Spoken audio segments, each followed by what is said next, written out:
What's up guys, this is your favorite fanfic YouTuber, the Fanfic Majesty, and welcome to another amazing video. You can follow me on Patreon for exclusive stories. 8TG Chapter 161 The live broadcast starts, and the ghost spider disregards justice. Put on the shelves and ask for a subscription to ask for a flower ticket. The townspeople's eyes were full of panic. The righteous partner in the past was now a demon wielding a butcher knife and slashing at them. Help! Marine kills. This Marine Vice Admiral is crazy, I don't want to die yet. Who will help me? I'm crushed under a rock and can't get out. Many townspeople panicked and shouted crazily while running away, but the ghost spider killed all these shouting people with a few stabs. How dare you slander Marine's justice, you deserve to be punished. When everyone heard the words, they were so frightened that they fell silent, and the entire town center became a bit quiet for a while. The townspeople didn't dare to speak anymore, but they still frantically fled from this land of right and wrong. The resentment towards Marine in these people's hearts did not dissipate in the slightest, instead it was buried deep in their hearts, and it grew day by day. Damn it. Seeing this scene, Luffy was completely angry even though he was a pirate and aimed at One Piece. Aren't you a righteous Marine? Why did you kill those innocent townspeople? What is the difference between your current behavior and the pirates who are doing all kinds of evil? Sabo walked up to Luffy, his facial features were distorted by anger, he growled and questioned the executioner in front of him. In the past, Sabo thought that the corruption of nobles was dark enough, but he never expected that the darkness in Marine was even more intense. Those townspeople were just watching a show, but they were implicated by the ghost spider vice admiral for no reason, causing countless deaths and injuries. Those townspeople who just complained and told the truth will be killed. What kind of Marine is this? What kind of justice is this? This is completely a devil wearing a cloak of justice. Beast. Ace also walked to Luffy's side, staring straight at the ghost spider. Although he hated pirates and that man, he hated even more the beast that regards human life as nothing. Shout, a bunch of brats, you know nothing about justice. As long as the evil can be eradicated, any sacrifice is meaningful, even I am ready to sacrifice at any time, this is the greatness of justice. The ghost spider spat out a mouthful of thick phlegm and said frantically. Sabo was stunned. As long as the evil is eliminated, sacrifice is meaningful? But you killed a bunch of townspeople before you eliminated us, is that meaningful? Ace sneered. Sacrificing yourself? I only saw a murderous maniac? Luffy angrily said, are you an idiot? You killed those people, so there is no sacrifice. Could it be that killing those townspeople can increase your strength and defeat us? For the behavior of the ghost spider, Luffy is the most unacceptable. In the past, he only picked bad people when he devoured others, especially pirates, but the ghost spider vice admiral in front of him killed everyone he saw. Obviously he can fight in close combat, but he has to release his sword energy. Simply insane. Anyway, if I don't kill them, they will die in the aftermath of the battle sooner or later. Instead of doing this, it's better to be straightforward. The ghost spider smiled coldly, and swung out several sword chi again. The three of Luffy also responded with all their strength, and the battle officially started. On the internet, the sudden appearance of a new software live broadcast app instantly attracted the attention of most users of East Blue. After all, there are pop-up prompts, so it's hard not to pay attention. So many users who were curious about the new software function subconsciously clicked in. Then I saw a burly man wearing a Marine Vice Admiral uniform standing on the execution platform, slashing at the crowd with a knife, killing countless innocent passers-by. This scene has completely attracted the attention of most internet users. The entire East Blue is conservatively estimated to have a population of 100 million, and 75 million people have become internet users, and there must be 75 million users logging into the live broadcast app at this moment. This is an extremely terrifying statistic. Afterwards, many people saw that this vice admiral beheaded many blatant townspeople one after another, and even uttered nonsense for justice. This scene made everyone feel angry. Is this Marine? Is this the righteous Marine? What is the difference between the Marine vice admiral they saw and those pirates who wantonly slaughtered civilians? Boom. Click. In a certain meeting room of Goa Kingdom, Garp couldn't help but smash the round table in front of him after seeing the ghost spider massacre the townspeople. Across the round table, Kizaru and Aokiji were discussing how to fully arrest the Avengers. Seeing Garp's sudden rage, both of them were stunned. What's the matter, old man? We don't seem to provoke you, right? Kizaru was puzzled. Why did he lose his temper so well? Could it be that old man Garp is in menopause? But this is not right. Mr. Garp should have passed menopause long ago. That bastard, Ghost Spider, has the nerve to talk about justice and sacrifice after killing so many innocent people. It's the greatest joke in the world. Is it true that I am too old to lift a knife? Rumble?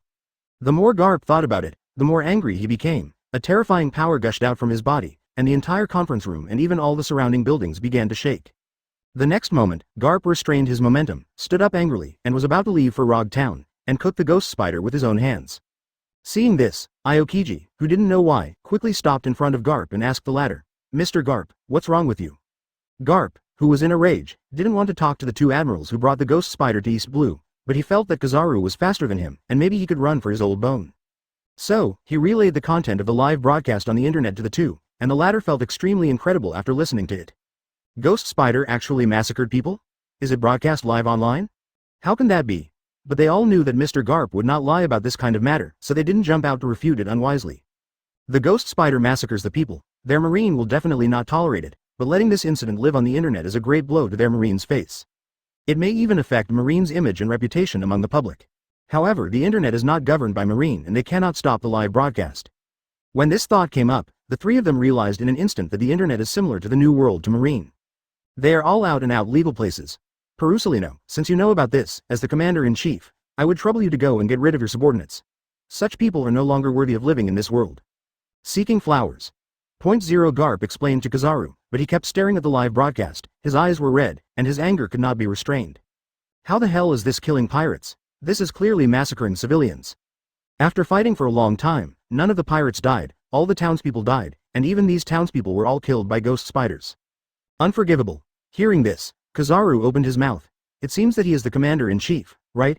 It seems that he is one of the three admirals of naval headquarters, right? But why does Garp use him so naturally? But before Kizaru can speak, listen to Aokiji. Mr. Garp, the matter of the ghost spider is indeed extremely serious, but the Avengers alliance in Goa Kingdom is not a trivial matter, and whoever leaves the three of us will have an impact. Are you telling the old man to leave it alone? Garp immediately blew his beard and stared. No, Mr. Garp. I mean we can call Doberman first and ask him to work with Hua Shan to control the ghost spider first. Point Zero Aokiji suggested that the ghost spider's strength is only at the elite vice admiral level, and there is no need to waste time for the other party. Daoyushi and Hua Shan are enough to subdue the ghost spider. That's right, we don't need to use a sledgehammer, Kizaru echoed. Since this is the case, then use the phone bug to contact Doberman. If he dares to delay, I will clean up with him later. After finishing speaking, Garp left the conference room. Although he gave up on leaving Goa Kingdom, he was obviously not in the mood to continue the meeting today. Not only because there is a scum in Marine, but more importantly, how can he settle down to a meeting because his two grandsons are fighting ghost spiders in Rog Town? Luffy, Ace, don't worry about anything. Where did that brat Sikong Yi go? He's not here at this time? Rog Township Marine Branch. In the meeting room, Doberman suddenly received a call from Kizaru and was slightly taken aback. Doberman was shocked and angry when he learned that the ghost spider had slaughtered hundreds of townspeople, and the whole process was broadcast live. Is the ghost spider crazy? However, while Doberman was still stunned, Hua Shan rushed to the center of the town in a hurry. What a madman! Hua Shan was swearing and cursing all the way, and seeing the panicked expressions of many townspeople around him, his anger grew even stronger. Even if Marshal Sengoku comes forward, he will kill the ghost spider today. The justice on his shoulders made him ashamed to be with ghost spiders. Soon, Hua Shan rushed to the center of the town, saw the messy ruins, saw the severed bodies one by one, and saw the wounded lying on the ground who dared not even wail. Hua Shan feels like a volcano is about to erupt in his heart at this moment. Is this something that humans can do? This is simply the behavior of a beast, even worse than a beast. They fight against pirates day and night, isn't the reason why the people live in peace and contentment? But there is a malignant tumor inside Marine, who actually treats human life like nothing, and behaves worse than pirates. Ghost Spider, disregarding justice. Chapter 162 Open your mouth and keep your mouth shut for justice. Swinging a knife to take one's life away. Put on the shelves and ask for a subscription to ask for a flower ticket. Ghost Spider. What have you done? In the center of Rog Town, Hua Shan looked away from the ruins, remnants, and wounded around him, looked at the ghost spider who was fighting with the three Luffy brothers not far away, and shouted angrily. However, the ghost spider didn't even look at Hua Shan, which aroused Hua Shan's fury, and he cast a shave and instantly came to the ghost spider. Without further ado, Armament Hockey's punch covered the opponent's face. Boom! The ghost spider didn't expect Hua Shan to sneak attack, and was caught off guard for an instant, and smashed into the ground hard, creating a dent. Seeing this, Luffy, Ace and Sabo were slightly surprised. Vice Admiral sneak attack Vice Admiral? What's wrong? Infighting. But regardless of whether it was internal strife or not, the three of Luffy had no plans to fight again for the time being. Luffy is fine, and the injuries on his body are basically healed under the body of the devil. But Ace and Sabo were covered in scars, hideous and terrifying, with blood all over their bodies. If it weren't for the Dragon Slayer magic to enhance the physique, Ace and Sabo would have died more than once due to the amount of bleeding alone. Intuit. Ghost Spider stood up slowly, spat out a mouthful of blood, shook the dust off his body, and stared at Hua Shan with cold eyes. Didn't you see what I did? I was hunting pirates. Is this how you catch pirates? One pirate didn't die, but hundreds of townspeople died and hundreds of townspeople were injured. Tell me, that's how you catch pirates? Hua Shan roared and questioned the ghost spider, The cigar in his mouth had already been thrown away by him on the road, and the gentle and bearded man before was also furious at the moment. However, facing Hua Shan's questioning, the ghost spider was impatient. They all sacrificed for justice. This is their destination and honor, and it is also their responsibility and awareness. They deserve to die. Boom! Ghost Spider's self-righteous words completely detonated Hua Shan, the three of Luffy, and everyone who watched this scene in the live broadcast. They have never been so angry. Hua Shan didn't argue anymore, because he didn't need to argue with an unreasonable person, and the fight was over. Pulling out the samurai sword, Hua Shan bullied himself and slashed at the ghost spider. The ghost spider let out a light cry and fought with Hua Shan. With just one blow and collision, the aftermath completely destroyed the center of the town, and many wounded who had no time to escape died on the spot. Seeing that Hua Shan was in great grief, he hurriedly greeted the three of Luffy. Straw Hat Boys, hurry up and rescue the injured. Ace. Sabo. Come on, we are pirates. You, a Marine Vice Admiral, actually ordered us to save people? But after thinking about it, Ace and Sabo still acted. They may not have a strong sense of justice, but they are all kind-hearted people, and they belong to the kind of chivalrous men who draw their swords to help when they see injustice. However, Luffy did not act, but shook his head at Hua Shan. I refuse. Hua Shan was stunned for a moment, but he was relieved immediately. The Straw Hats are pirates, so how can they assist their marine? But in the next moment, I heard Luffy say, that guy killed a marine who rescued me, and I want to avenge that marine. Hua Shan. What's the situation? Ghost Spider, this guy also killed allies? From Straw Hat Boy's description, it seems that the marine was assisting the pirates, so the ghost spider killed the marine on the spot. Hua Shan had no idea that he was led astray by an idiot. Fenbuddy, who had already died, was even more unimaginable. Before he died, he was shown off by Luffy, and then he was accidentally killed by a friendly army. After his death, he would be accused of adultery with a pirate. Fen Booty is really miserable. It's a pity that the live broadcast hadn't started when Fenbuddy died, and most of the townspeople present were dead or injured, and basically no one would deliberately rectify his name or something. As for Ghost Spider and Luffy, these two guys are the culprits. I'm afraid it will become more and more black. Luffy, we don't need to intervene, do we? That's right, Luffy, it's enough for us to help rescue the wounded. There's no need to get involved in Marines infighting. Both Sabo and Ace are trying to dissuade Luffy, but unfortunately Luffy has made up his mind and rushed into the battle circle between Hua Shan and Ghost Spider without saying a word. The two looked at each other, their hands were a little itchy, but they still decided to move the injured to a safe place before thinking about it. Magic Oak 3rd Gear Titan Rocket Launcher. At this moment, Luffy suddenly blew air towards the thumb of his right hand, and soon, a Titan arm was formed. However, in the eyes of everyone, the combination of Titan's arm and Luffy's small stature formed a strong sense of contrast. The next moment, the Titan's arm was covered with the pitch-black armament hockey, and then smashed towards the Ghost Spider. However, it was impossible for Ghost Spider to stand still in place, and easily dodge the Titan's fist, and the ground where he was originally was smashed into a pit that could accommodate 10 people.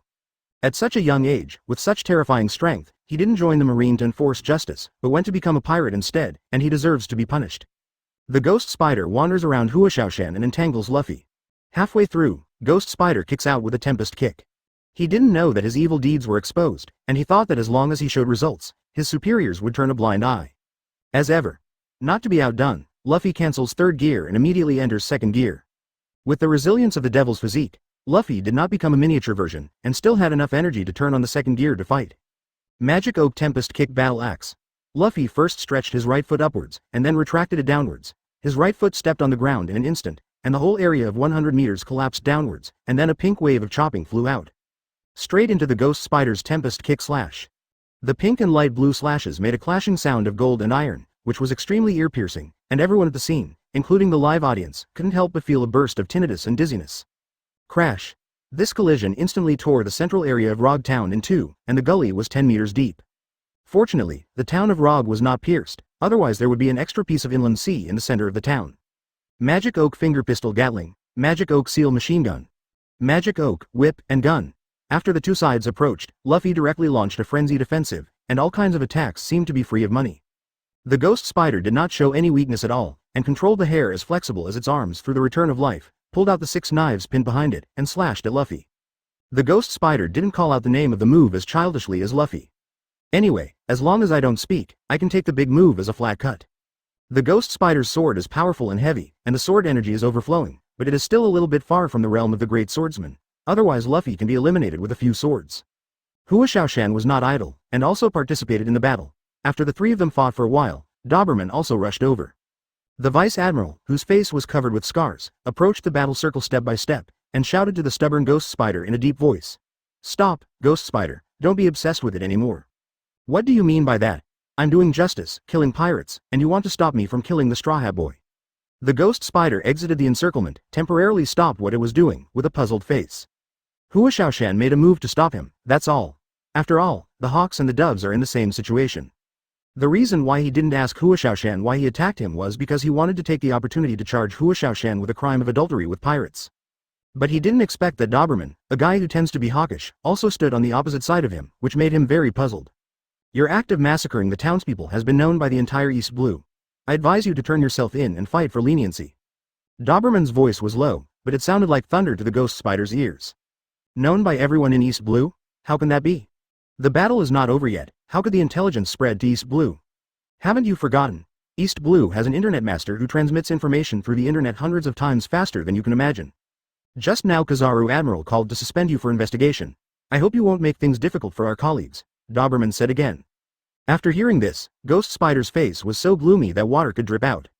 So what if I've been found out? My Ghost Spider is frank and open, and I haven't done anything wrong. In the process of carrying out justice, it is inevitable that we will encounter all kinds of deaths and sacrifices.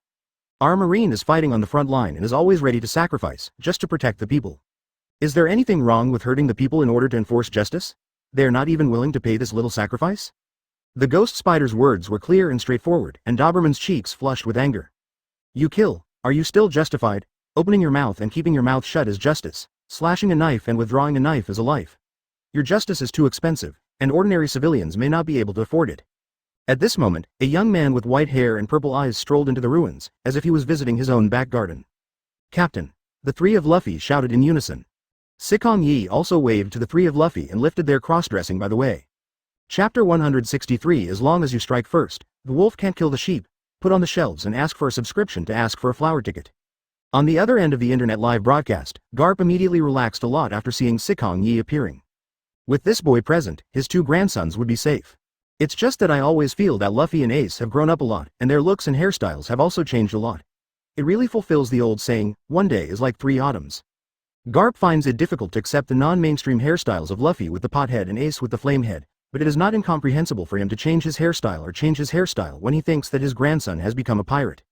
To be honest, if he hadn't seen the name of the anchor in the live broadcast room and the names of the 3 little ghosts on the screen, he would never have recognized him. However, just after he finished feeling, Garp saw Sikong Yi waving his hand on the screen, presenting the original appearance of the 3 of Luffy. This move made Garp's eyes widen. Let me just say, how could my grandson keep such an ugly pot head? It is impossible for my grandson to have such an arrogant hairstyle. Windmill Village Tavern. Since Makino left, the tavern has been closed for half a month, making the whole village feel uncomfortable. So the villagers opened the tavern without permission with Shylap's consent, and several village girls in the village took care of it.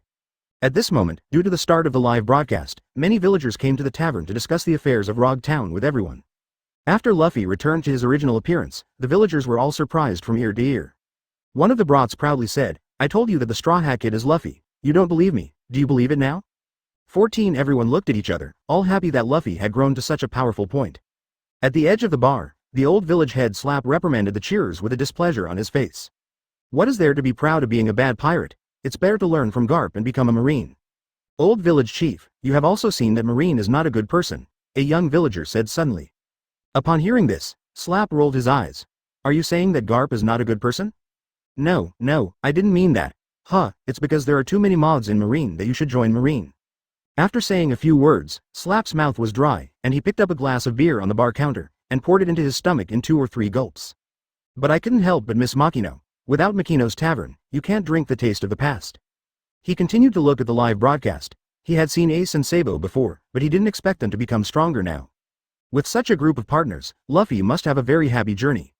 One Heart Gym in Shimotsuki Village. When Koshiro saw the appearance of Sikong Yi and Luffy, Jing was surprised. I haven't seen him for a few months. Luffy's strength has changed drastically, but I don't know how much Sikong Yi has become stronger. Koko Yaksi Village Orange Orchard.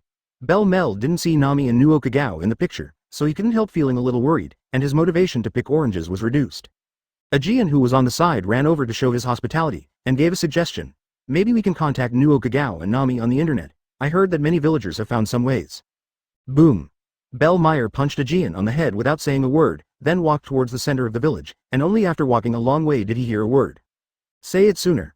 Rog Town Center.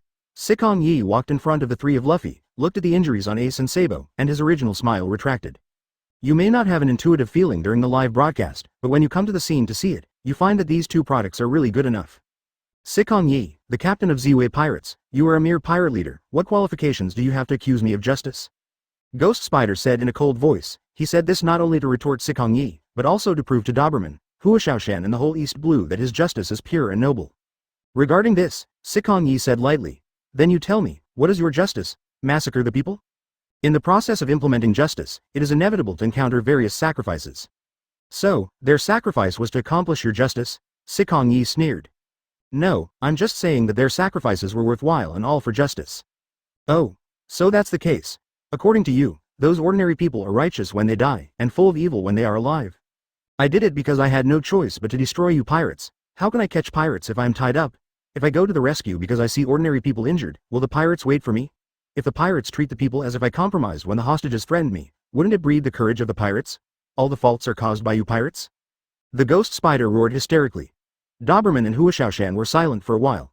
They have been in the marine for more than 10 or 20 years, so naturally they have encountered similar things. Therefore, they also understand that the public is a hostage in the eyes of the pirates. If you want to take care of the public's feelings in everything, then don't be a marine at all. Even though they understood, Doberman and Hua Shan still couldn't agree with the Ghost Spider's killing spree.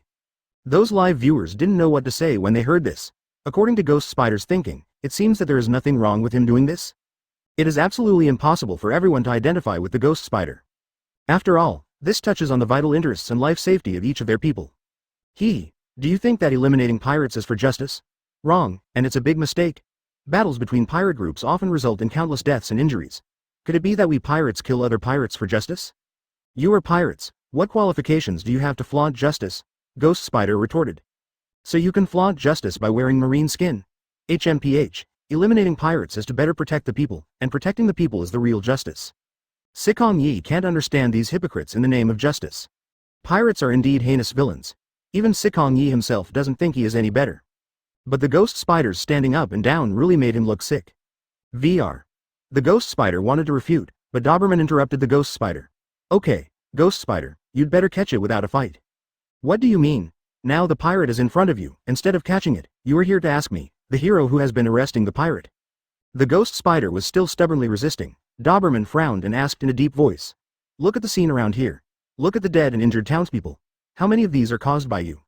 Even if I don't do this, the pirates will still destroy it. What's the difference? The Ghost Spider is still stubborn. The power of Luffy's attack just now was not small. Even if he restrained his attack just now, the attack from the other party was enough to destroy the center of the town. In the end, the result is not the same. These weak townspeople either died at the hands of the pirates or at his hands. Sooner or later, he will die, so why bother? I've heard a story, Sikong Yi said quietly. It is said that there was a shepherd in the remote prairie. The shepherd raised sheep and sheepdogs in the manor. One day the shepherd said to the shepherd dog, your duty is to protect the sheep in the manor from being bitten by wolves outside. Die. Sikong 887 paused at night, and continued. However, one day, a pack of wolves attacked, and the shepherd dogs knew that they couldn't beat them, so they killed all the sheep in the manor on the spot. 1. In the end, the shepherd dog fulfilled the shepherd's confession, and he did not let any sheep be killed by wolves. Hiss, everyone present, including the live broadcast audience, all gasped. This collie is too crazy. Immediately afterwards, many smart people realized immediately, wasn't what Sikong Ye said was exactly the behavior of the Ghost Spider. Could it be that Sikong Yi told this story to call the Ghost Spider a dog in disguise? Guess what happened to that shepherd dog at the end? Sikong Yi didn't answer immediately, but made a fool of himself. When Sabo heard this, he immediately raised his hand. I guess that shepherd dog joined the wolf pack in the end. Sikong Yi shook his head, seeing that everyone had no clue. He had no choice but to reveal the answer. That shepherd dog was stewed by the shepherd. Hiss, now everyone is not calm. Isn't Sikong Yi's mystery talking about the current situation of the Ghost Spider? Marine asked the Ghost Spider to protect the people, but the Ghost Spider killed the people, so Marine must stew the Ghost Spider next. After all, isn't Sikong Yi still calling the Ghost Spider a dog? And it's a dog that's about to go to the pot. You. The Ghost Spider couldn't find a word to reply for a long time. Hua Shan continued to follow Sikong Yi's story at this time. Ghost Spider, you were right, there is really no difference. Why? People are inherently mortal, but if pirates kill civilians, the crime will be placed on the pirate's head, and if you kill civilians, then the crime will be placed on your head. From this point of view, there is really no difference. If you are guilty, you will be punished, whether you are a pirate or a marine. So, Ghost Spider, did you plead guilty and get caught? Chapter 164 Tezolo, the little deadly expert, release Smoker. Put on the shelves and ask for a subscription to ask for a flower ticket. The Ghost Spider opened his mouth and wanted to argue, but he knew he couldn't argue, but he still didn't say it angrily. Don't be proud of Hua Shan. What's the difference between you and me? You participated in the Ohara Buster callback then, right? Hearing the Ghost Spider mention Ohara, Hua Shan's expression was not very good. He did do some things that even he himself could not forgive. Sikong Yi also remembered at this time that Hua Shan participated in Ohara Buster Call and Eni's Lobby Buster Call in the original work. However, in fact, Hua Shan is a representative of the doves. Perhaps Hua Yamamoto's gentle and indisputable character made Marine leave this kind of mess to him every time, which is why he has participated in Buster Call twice. At the same time, Sikong Yi also remembered the Eni's Lobby Buster Call. It seems that Hua Shan, Doberman and Ghost Spider all appeared. Ghost Spider, please pay attention to your words. If you leak important secrets, I can't guarantee that you will be punished. Doberman said coldly. His body kept getting closer to the Ghost Spider. Obviously he was a little impatient. The message from Kizaru Admiral clearly told him that the Ghost Spider had been broadcast live. In order to reduce the impact, he must quickly take down the Ghost Spider and give an explanation to the people of East Blue. However, as soon as Doberman made a move, the Ghost Spider planned to run away and ran directly out of the town. Hua Shan and Doberman immediately chased after seeing this.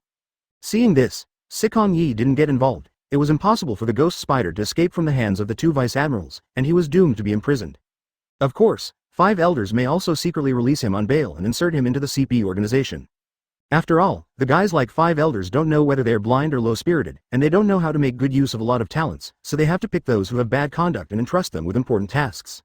Look at the Spandanes, look at the new Marshal Akainu from the original book, and the new Shichibukai Whitebeard 2 Wable. It can't be said that Ghost Spider will get promoted and get rich because of this incident. Captain, let's go quickly. After Sabo carried all the injured to a safe place, he didn't continue to take care of him. After all, he is not a doctor and can't help much. Sikong Yi didn't mind his own business and used venom to heal the wounded. After all, he didn't have a close relationship, so there was no need to pay too much. Okay, let's go. Sikong Yi took the 3 of Luffy to the port. As for Bartolomeo, he has arranged for Kuina and Nuo Kagao to go to prison, and it should have been completed presumably. Wasn't the reason why he talked so much nonsense just now to delay the time? Fortunately, after hearing his story about stewed dog meat, Ghost Spider did not wait to die, but chose to resist. In this way, he bought more time for his prison robbery plan. Without 3 Vice Admirals in charge, I believe Kuina will be very relaxed. Sikong Yi suddenly remembered that the 3 of Luffy hadn't turned off the live broadcast yet, so he secretly hacked into their user terminal and forcibly turned it off. Huh? Why did my live broadcast room suddenly close? Luffy was fiddling with the live broadcast function on the internet just now, and it suddenly turned off, which made him a little depressed. Mine is off too, and I don't remember turning it on. Ace sensed something was wrong. Sikong Yi reminded the 3 of them in a low voice. Don't talk nonsense about this matter. If someone asks you, just say you opened it yourself, you know? So that's how it is. You, the captain, should have turned on this live broadcast, right? Sabo pushed the glasses that didn't exist, with a look of seeing the truth. Sikong Yi. Are you afraid it's not Conan's possession? You know too much, so be careful when walking at night. Sabo. Is it that scary? Is it too late for me to take back my last comment? A group of 4 went to the port, and the passers-by around looked at them with complicated eyes, such as hatred, gratitude, or fear. But they didn't take it seriously. If they were the kind of characters who cared about what others pointed out, they probably wouldn't come to be pirates. Soon, 4 people came to the port, and there were 4 people on Kuina's side. Besides Nuo Kagao and Bartolomeo, there was another Tezolo who had a relationship 3 days ago. Sikong Yi glanced at Kuina, asking about the latter's situation. He asked me to rescue him. I didn't want to agree, but he said he could do anything, so I handed him the active contract, and I brought it out after he signed it. Sikong Yi sorted out his thoughts a little bit. Roughly, Tezolo was captured by Marine, and was imprisoned in the branch prison, and was later rescued by Kuina. In this regard, Sikong Yi did not refuse. Although he snatched Tezolo's golden fruit, Tezolo's arrest warrant also cheated him, and the 2 sides were considered even. Wanted criminal Gilder Tezolo, what are you doing in East Blue? To be honest, Sikong Yi was very curious about this question. What is the purpose of Tezolo without the golden fruit? However, Tezolo ignored the captain Sikong Yi, and instead looked at Sabo who was wearing a top hat beside him. Oh, Tezolo, so you also saw the live broadcast, and you also know that the fruit my partner ate was a golden fruit. Sikong Yi had a playful look on his face. When Tezolo heard Sikong Yi suddenly mentioning the golden fruit, he understood that his golden fruit was snatched by the guy with white hair and purple eyes. Kalala. Tezolo scratched his knuckles. He really didn't expect that the person who robbed him of his golden fruit was the target he wanted to plunder at this moment. Since that's the case, the brats quickly hand over all the valuable things on their bodies, including famous knives, fruits, and the Golden Lion's billions worth of treasure. As long as you are honest, maybe I can spare your life. Sikong Yi. He didn't understand where this guy got his confidence. Kuina, are you sure this guy is really in a contract? That's right, it's because I don't look very smart. Gu Yi was speechless. After signing the contract, you still dare to be arrogant. Is this really not afraid of death? If you are not honest, then kill once, and if you die once, you will be honest. As Sikong Yi said, his right hand suddenly turned black and turned into a long knife, killing Tezolo with one blow, and then ordered Luffy to devour Tezolo's body. BXXX. Are the seniors so scary? A word of disagreement kills. No, no, no, you must never provoke Senior Sikong and Senior Luffy in the future. These two kill and eat people, it's too scary. The seven jumped on the pirate ship disguised as a fishing boat, and Sikong Yi walked into the secret room and brought Smoker out. In fact, he kind of wants to kill Smoker and grab the smoke fruit in the opponent's body. But in the end I thought about it and gave up. First, Sikong Yi is Marine's undercover agent, so it is impossible to kill Marine, especially a mainstay like Smoker. Of course, mainstay is a derogatory term here. To put it bluntly, his strength is mediocre, and he cannot become a top Marine. Second, smoke fruit is not the fruit he urgently needs for the time being, so it is meaningless to snatch it. Third, after Hua Shan and Doberman catch the ghost spider, he still needs to arrange for Smoker to kill the ghost spider. Regardless of whether the five elders are interested in the ghost spider or not, it is not an exaggeration to die 100 times based on the numerous crimes committed by the other party in Rogue Town. The most important thing is that the ghost spider and the Z-Way pirates are in a united vendetta. If they don't act first, it would be bad for the ghost spider to come back and bring losses to their Z-Way pirates. Are you going to kill me? Smoker looked extremely weak at the moment, having not eaten for a long time. I'm going to let you go.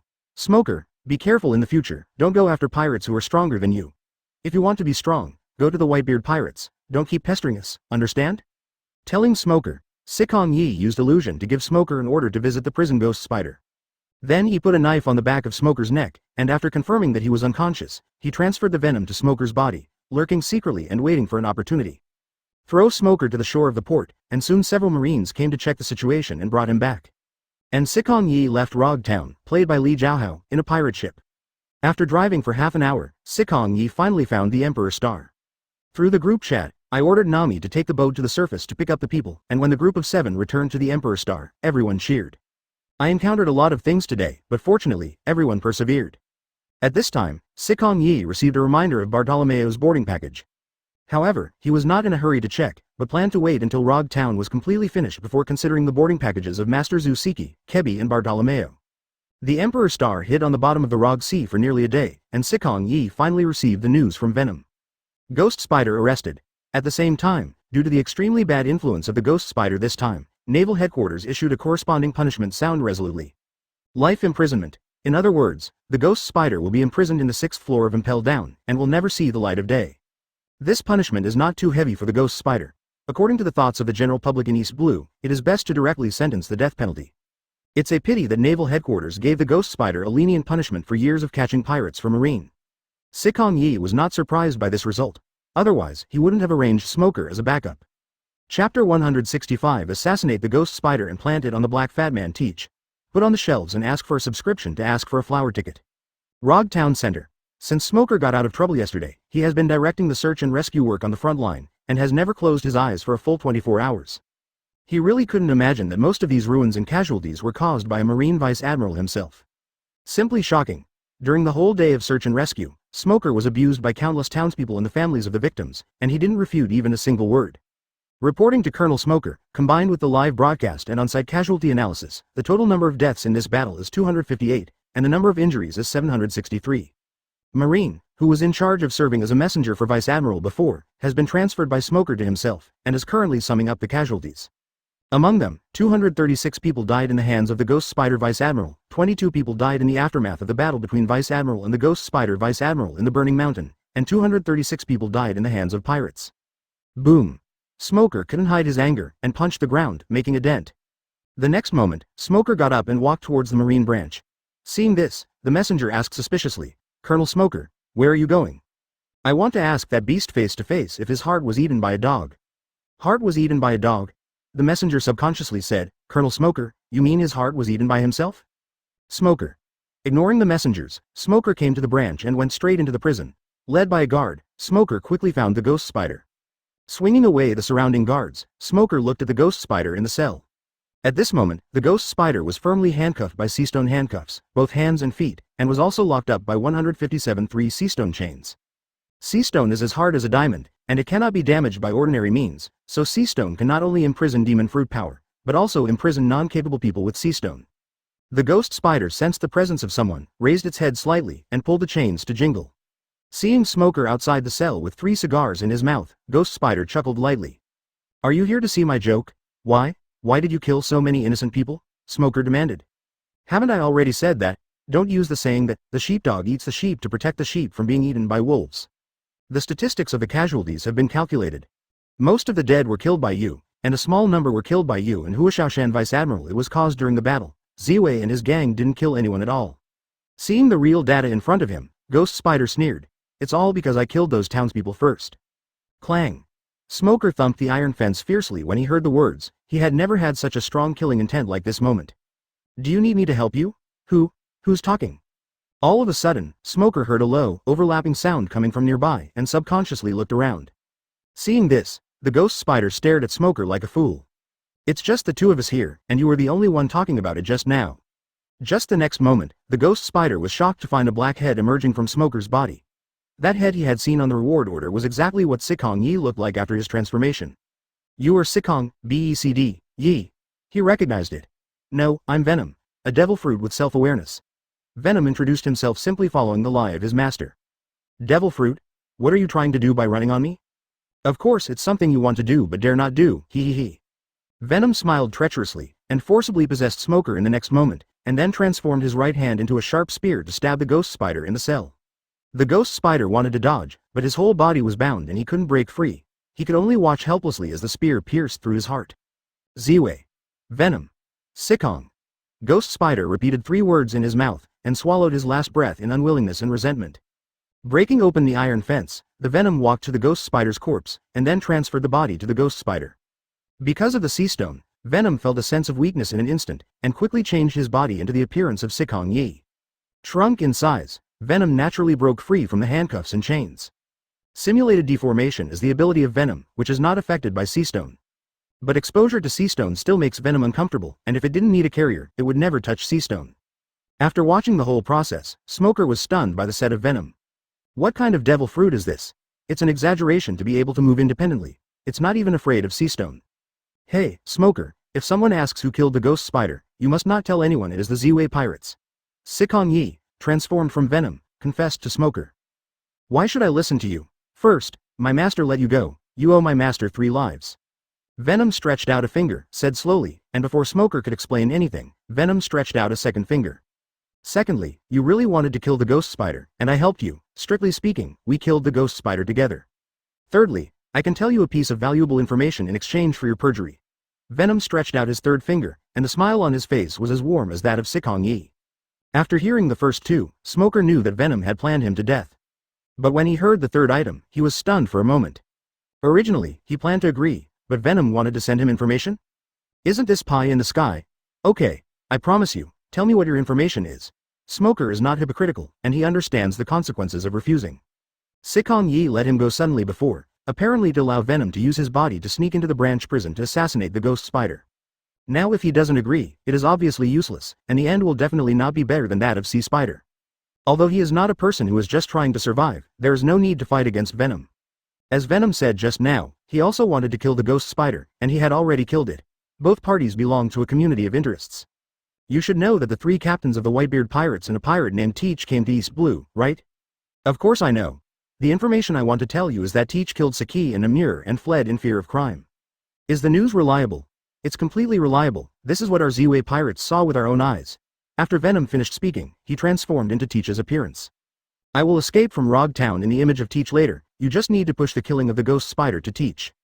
Venom knew very well that the reason why the master blocked Teach everywhere was to prevent Teach from suddenly attacking the Ziwei pirates. Of course, it was also through this incident that the Marine side knew that Teach had really defected to the White Group, and the plot in the comics had come true. Although it is not allowed, it will undoubtedly make Marine highly vigilant against Teach, and in this way, it will inevitably further squeeze Teach's living space. I haven't got the Teach of Dark Fruit and Shock Fruit, but I have completely offended the Whitebeard Pirates and Marine, and I think it will become an existence that everyone shouts and beats in the future. Smoker had also heard about the comic in an internet forum, so he didn't feel disgusted at all when he blamed Teach. Instead, exceptions are also supported. Because Teach played all the Marines around in the comics, Smoker also wanted to trick Teach. Thus, Smoker and Venom hit it off. The two sides looked at each other and started fighting. Smoker shouted while defending. "Come on, hurry up and inform Berman and Hua Shan, Vice Admiral. Someone broke into the prison of the branch and killed the ghost spider." The Venom transformed Teach laughed unscrupulously, broke through the prison wall, and fled directly outside Rog Town. While escaping, he provoked, "Thieves, haha. You group of incompetent Marines, come and catch me if you can, thief, ha ha ha." Smoker. "It's just acting, smashing the prison wall and provoking Marine, enough of you. Believe it or not, I really caught you."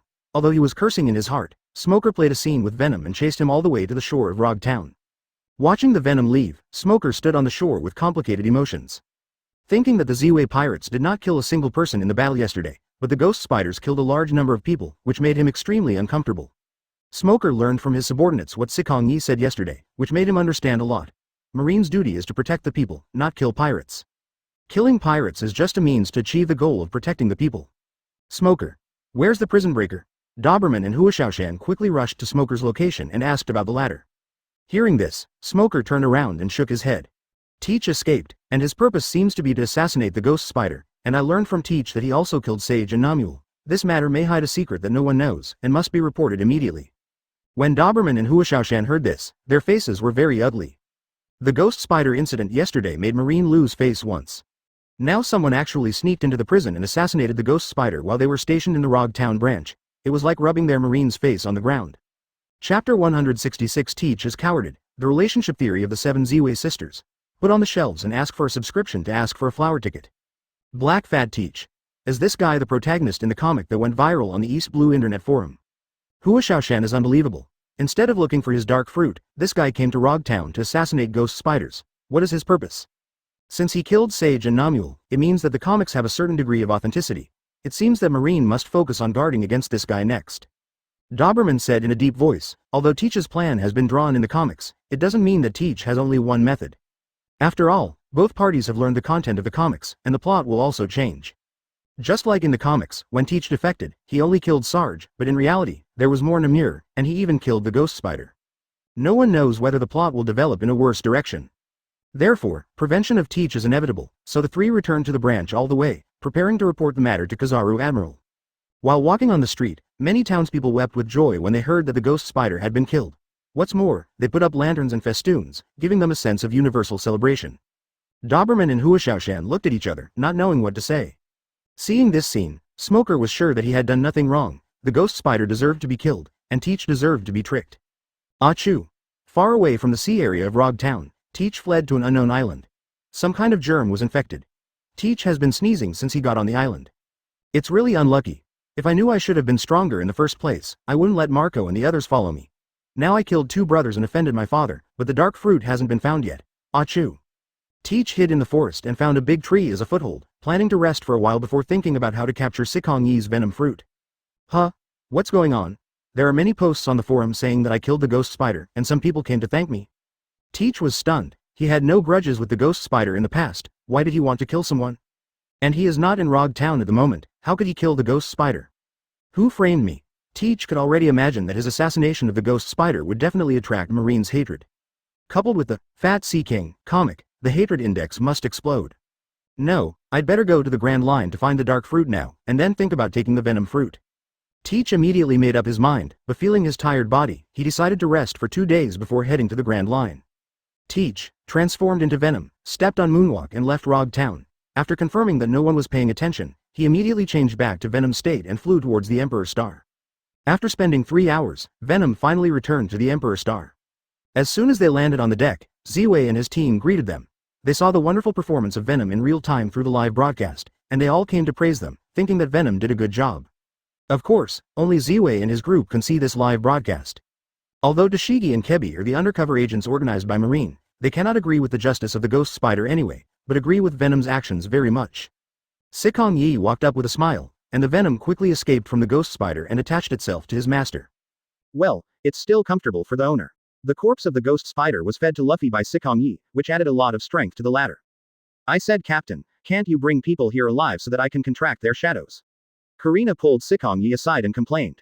Seeing that the captain wasted another powerful shadow, Karina couldn't help but feel pity. It was the same with Tezuo yesterday. Obviously he could be maimed first, let her contract the shadow, and then kill her. Sikong Yi didn't know how to quibble for a moment. He really did not behave properly in this matter. Be careful next time. By the way, where did you find that girl, Captain? She really looks like Kuina. Karina whispered in Sikong Yi's ear. Sikong Yi followed Karina's gaze to Kuina and Tashigi, who were looking at each other. Since he came back in a hurry last time, he brought Tashigi and Kuina away at the same time, so he didn't give much time to get to know each other.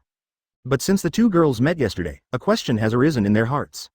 This girl who looks a bit like me, could it be my twin sister living outside? I don't know much about Tashigi either. Sikong Yi shook his head, then stepped forward and greeted the two girls.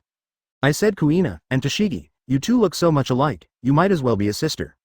Then he said to Karina, you are quite similar to Nuo Kagao and Nami, or you three also recognize a sister.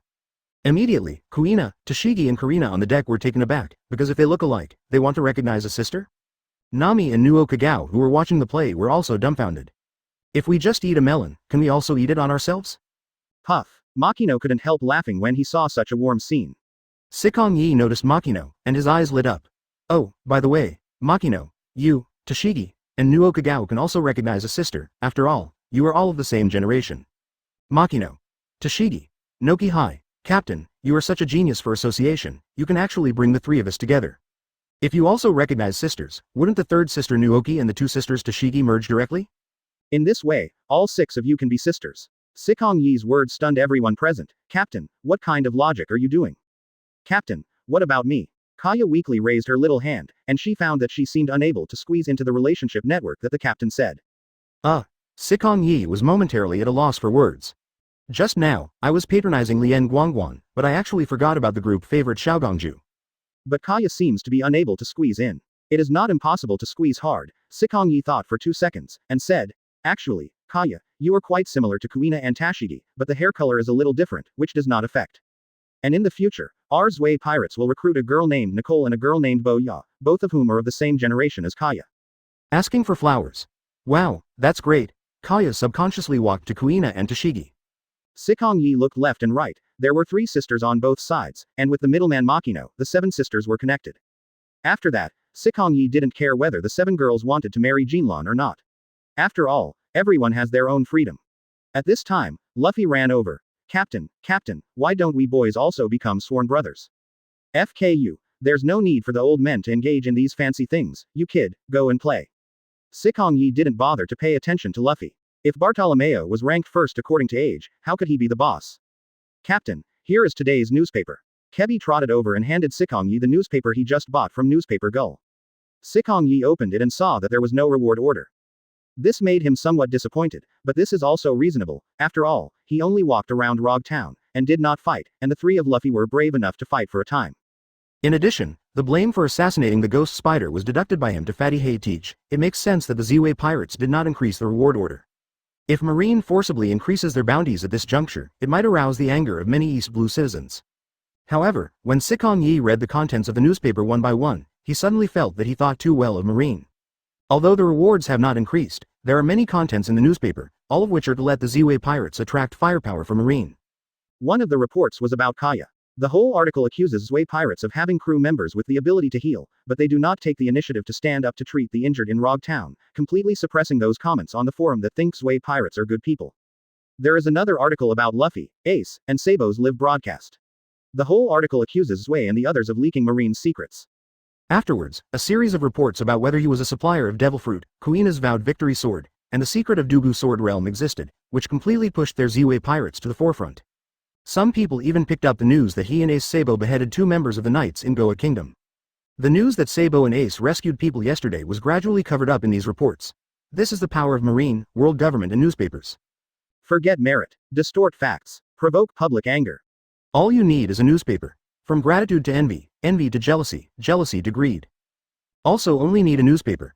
Sikong Yi can imagine how many people coveted Kaya after Kaya's ability was emphasized and exaggerated by the newspapers. After the nickname of Devil Fruit Supplier became known to everyone, how many people would take his idea? That's great. It seems that it is necessary to let you country bumpkins see the real horror of the internet.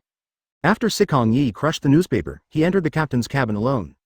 Chapter 167 Internet Coverage West Blue, Contact Vice Admiral Garp. Put on the shelves and ask for a subscription to ask for a flower ticket. What's the matter, Captain? Usopp asked the people around him in a low voice. Kebi glanced at the newspaper just now, so he knew why the captain got mad, so he roughly told everyone the content of the newspaper. Immediately, everyone was angry. This is completely setting our Z-Way pirates on fire. This newspaper is horrible. It has little to do with the newspaper office, and there must be a shadow of Marine behind it. Didn't Ace and Sabo help them a lot yesterday? Why did they start killing us today? Otherwise, what day do you think they will wait? Even the sheepdog is dead. Do you think the donkey will be fine? Everyone discussed for a long time but still couldn't think of a reason, so they went their own way. Those who practiced continued to practice. Those who practiced continued to practice. Those who swept the floor continued to sweep. In the captain's room, Sikong Yi locked the door directly after entering, and asked Venom, with your current level of nuclear energy development, what is the maximum area that can be covered by the internet? Back to the master, if it operates stably based on the internet, it can cover another area about the size of East Blue.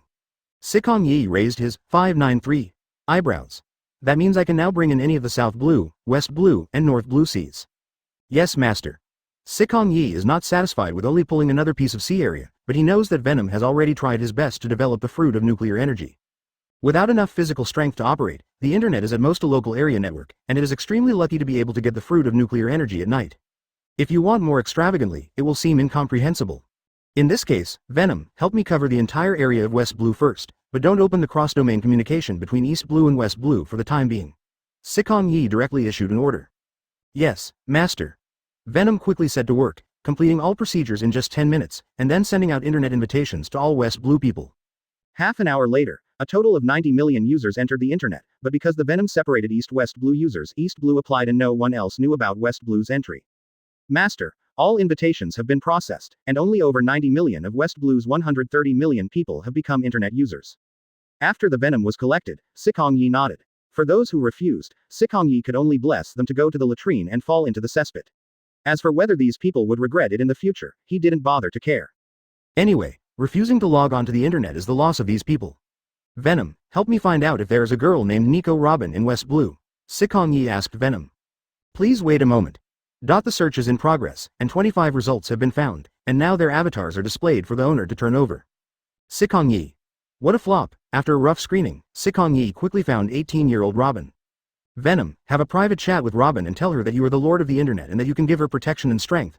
Tell her to go to the Grand Line Twin Point and wait for me there. If she is wary, you can tell her that the internet can create an exclusive app about history for her, so that people all over the world can learn and understand history. After handing over the recruitment of Robin to Venom, Sikong Yi asked Venom to design a Toutiao app, which was created specifically to compete with the existing newspaper system for customers. It's just that there are not many talents available on his side, and it is somewhat stretched to pull up a newspaper covering the whole world. It's a pity that the internet hasn't covered New World yet, so we can't contact Morgans, otherwise it wouldn't be so troublesome. Shaking his head, Sikong Yi temporarily put aside the thoughts in his mind, took big steps, and easily pulled the egg. Sikong Yi walked out of the captain's cabin, called Tashigi and Kebi in, and locked the door. The reason why I go to the captain's cabin every time I have something important is because the walls of the captain's cabin have a good effect of isolating breath and sound. Although this effect is not strong enough to completely block the detection of knowledge color, it can at least play a certain role in counteracting it. It's been 3 or 4 days since the two of you came to the Emperor Star, it's time to give each of you a gift. As soon as Sikong Yi finished speaking, Kebi and Tashigi were a little excited. They have heard that many crew members have boarding gift bags these days, and they are also boarding gift bags that help people improve their strength, so they are naturally coveted. However, the captain was quite busy during this period, and they were too embarrassed to take the initiative to ask for it, so they could only stare blankly and hope that the captain hadn't forgotten. By the way, Captain, I have a phone bug from Grandpa Garp. He asked me to hand it over to you, and it seems to be about intelligence. Tashigi suddenly took out a phone bug out of his bag, and acted like he was just a courier, and had nothing to do with Marine. After picking up the phone bug, Sikong Ye smiled and said nothing. In fact, I feel a little embarrassed. The undercover list that I promised to Garp before has not been released until now. I think Mr. Garp has waited until all the flowers are gone. In fact, it is most convenient to directly connect to Garp through the internet. It's just that the internet has not yet opened a private chat function. If he contacts Garp privately and the latter notices something abnormal, then his relationship with the internet will be unclear. Sikong Yi didn't shy away from Tashigi and Kebi, and directly called Garp. Boo boo boo boo. After a while, Mr. Garp's roar came from the moment the phone was connected. Sikong Yi, you are finally willing to call me. Keep your voice down, I'm an undercover Marine at any rate. If your voice exposes me, who do I talk to for reasoning? Sikong Yi didn't have a good air. It's very safe here, old man, I don't care about your affairs. Garp had a face of a rascal who was not stingy. By the way, why did it take you so long to call me? Do you want to break your promise? Come on, I just got the phone bug from Tashigi today, it's my fault. Hearing Sikong Yi's words, Tashigi and Kebi were a little embarrassed, because they wasted too much time because they got lost. Although Tashigi met Sikong Yi in Shield's town, the environment at that time was not safe, and she was wary of Sikong Yi, so she never took out the phone bug. So it dragged on until now. Forget it, I don't want to worry about those little things. I want to tell you something, the 5 elders have started to pay attention to you. It's best to keep a low profile and keep a low profile recently, otherwise I'm afraid Sengoku and I won't be able to help you. There was a sense of helplessness in Garp's tone on the other end of the phone. The ghost spider incident made Marine lose face, and the Ziwei pirates were naturally hated by many Hawks, Marine and 5 elders. As for the doves, what they are more angry about is the actions of the Hawks. Because of this, the conflict between the Hawks and the doves intensified, and dozens of conflicts occurred, which made Sengoku very anxious. Well, I see. Sikong Yi nodded in understanding. Needless to say, Garp can guess a thing or two from the newspaper. Boy Sikong, hurry up and tell me the undercover information, I want to make Sengoku happy. Are you sure Marshal Sengoku can still laugh when he knows the identity of the undercover agent? Sikong Yi had a strange expression on his face. You know, it was because of Virgo that Rocinante died back then. Once Sengoku found out that the death of his adopted son was related to Virgo, he would be so angry that he would jump his feet. Whatever, tell the old man who the undercover agent is. That person is the base chief stationed in the New World G5 branch, Vice Admiral Virgo. What? Garp's sudden suspicious voice interrupted Sikong Yi. Virgo is undercover. Garp is a little unbelievable, knowing that Virgo has been in the Marine for more than 20 years, and he just climbed to the position of Vice Admiral recently, responsible for guarding the G5 branch. How could such a character be an undercover agent? Who would be willing to put such a talent in Marine? Garp suddenly remembered that Sikong Yi seemed to have said that it was a certain Shichibukai when he traded the corpse of the Golden Lion on Sky Island. For a moment, Garp thought 4.9 to Don Quixote Doflamingo, one of the Shichibukai. The reason why I thought of him for a moment is because this guy, as a former Celestial Dragons, escaped from Xiaohei many times and robbed Tianshangjin, using it as a thread to become a Shichibukai. As for the other Shichibukai, except for Bartholomew Kuma, Dracule Mahawk, and Boa Hancock, they are all crooked melons and jujubes that cannot be put on the table. Well, what Garp means is that Jinbei, K. Lakadar and Gecko Moria are all crooked. And Mahawk and Shang belong to the Lone Rangers, they don't even have power, they're undercover agents. Of course Garp didn't know that the bear was his son's man. As for Hancock's focus on Nine Snake Island, it is also impossible to place an undercover agent. Therefore, Garp immediately suspected Doflamingo. In this regard, Sikong Yi did not want to praise Garp's clever mind, lest he be slapped in the face again. That's right, Virgo is Shichibukai Doflamingo's undercover agent in Marine.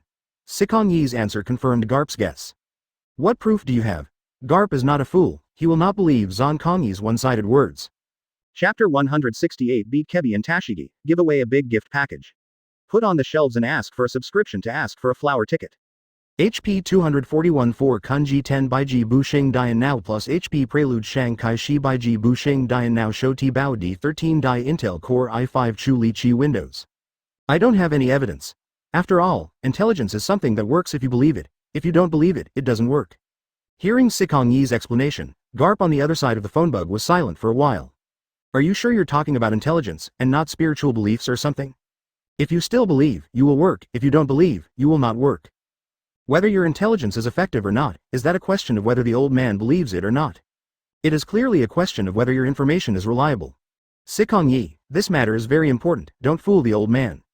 Well, I was joking with you just now. Although I can't prove the authenticity, I have a story here to support the information. If you tell this story to Marshal Sengoku, he will definitely believe the authenticity of the information. What story? Garp on the other end of the phone became interested. I don't know, Mr. Garp, do you have any impression of Minyan Island? I heard Xiaohei mention that it seems that he went to that island when he was hunting Doflamingo. At that time, Doflamingo had not yet become a Shichibukai. Garp recalled for a moment, and quickly remembered this place, which seemed to be in North Blue. Seeing that Garp was impressed, Sikong Yi told the story. 4 years ago, a Marine code named Meatwo sneaked into the Doflamingo family undercover, and met a platinum lead disease kid named Trafalgar Law. In order to treat Luo, Meatwo spent 3 years looking for world-renowned doctors. It wasn't until last year that Meatwo finally found a way to cure Luo, and that was op fruit. So Meatwo took Luo to Minyan Island, and it was 14 days before Barrels and his gang made a deal with the Don Quixote family, who op fruit. When Garp heard the words, op fruit, his expression became more serious. Because the story told by Sikong Yi coincides with some extremely secret information he knew from Xiaohei. Last year, Xiaohei went to Minyan Island. The ostensible task was to arrest the Doflamingo family. In fact, she also received the task passed down by the 5 elders, which was to get the op fruit.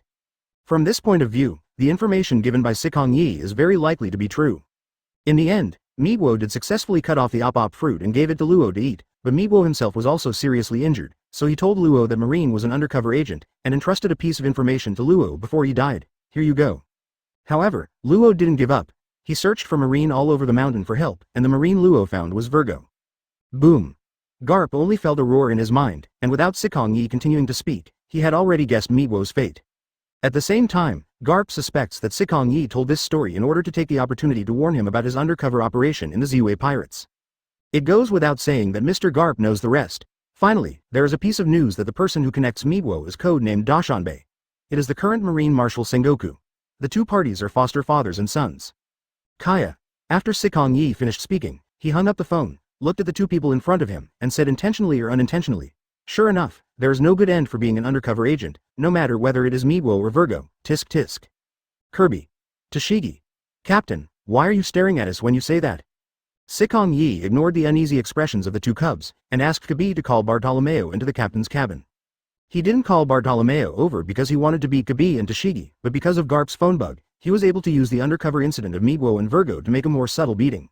Now that the beating is finished, it is naturally time to distribute the boarding gift bag. Opening the system records, Sikong Yi checked Bartolomeo's boarding package. Ding!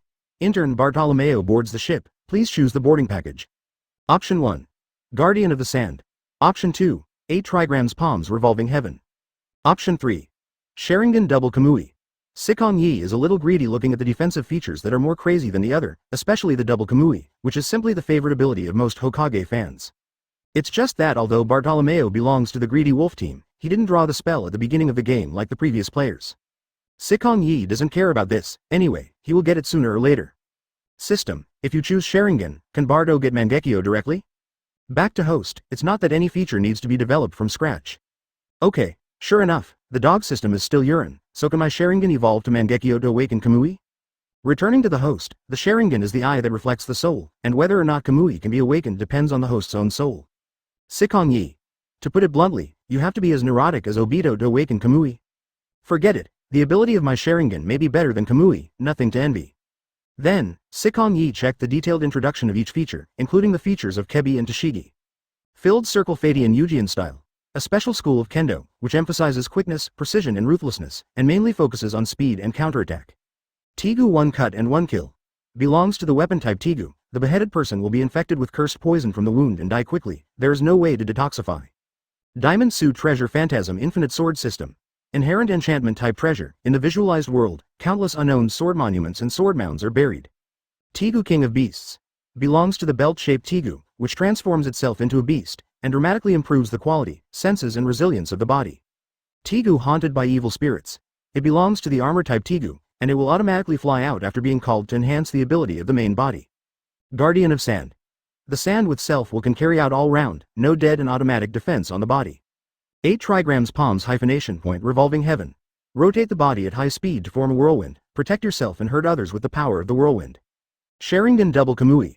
Advanced space-time ninjutsu, its essence is to make any object transfer between real space and different space. Since 8 inner gates appeared before, Sikong Yi did not look carefully, but focused on the remaining 8 features. After reading the 8 characteristics, Sikong Yi has already made up his mind. Just at this time, Kebi took Bartolomeo into the captain's cabin, and very intimately closed and locked the door. Now that everyone is here, let's start distributing gift packages. Tashigi, you joined earlier than the two of them, so let's start with you first. Sikong Yi said something lightly, and silently chose the noble Phantasm Infinite Sword System in his heart.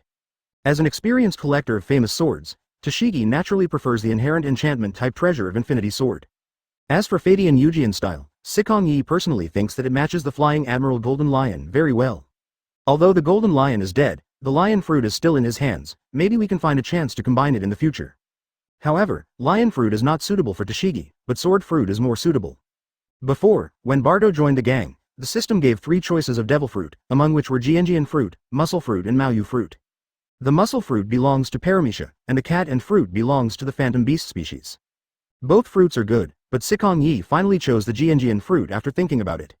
The Sword Fruit can draw various types of swords directly from the body, Whether it is with Tashigi or Infinite Sword System, it is very suitable. Therefore, after giving Tashigi the unlimited sword gift pack, he took out a flat silver devil fruit shaped like a sword blade and handed it to Tashigi. Eat it. 760 Sikong Yi's unquestionable words left no room for Tashigi to refuse, so the latter took a dry bite. The next moment, nausea hit his heart, and Tashigi almost vomited. Fortunately, it was finally overcome and swallowed.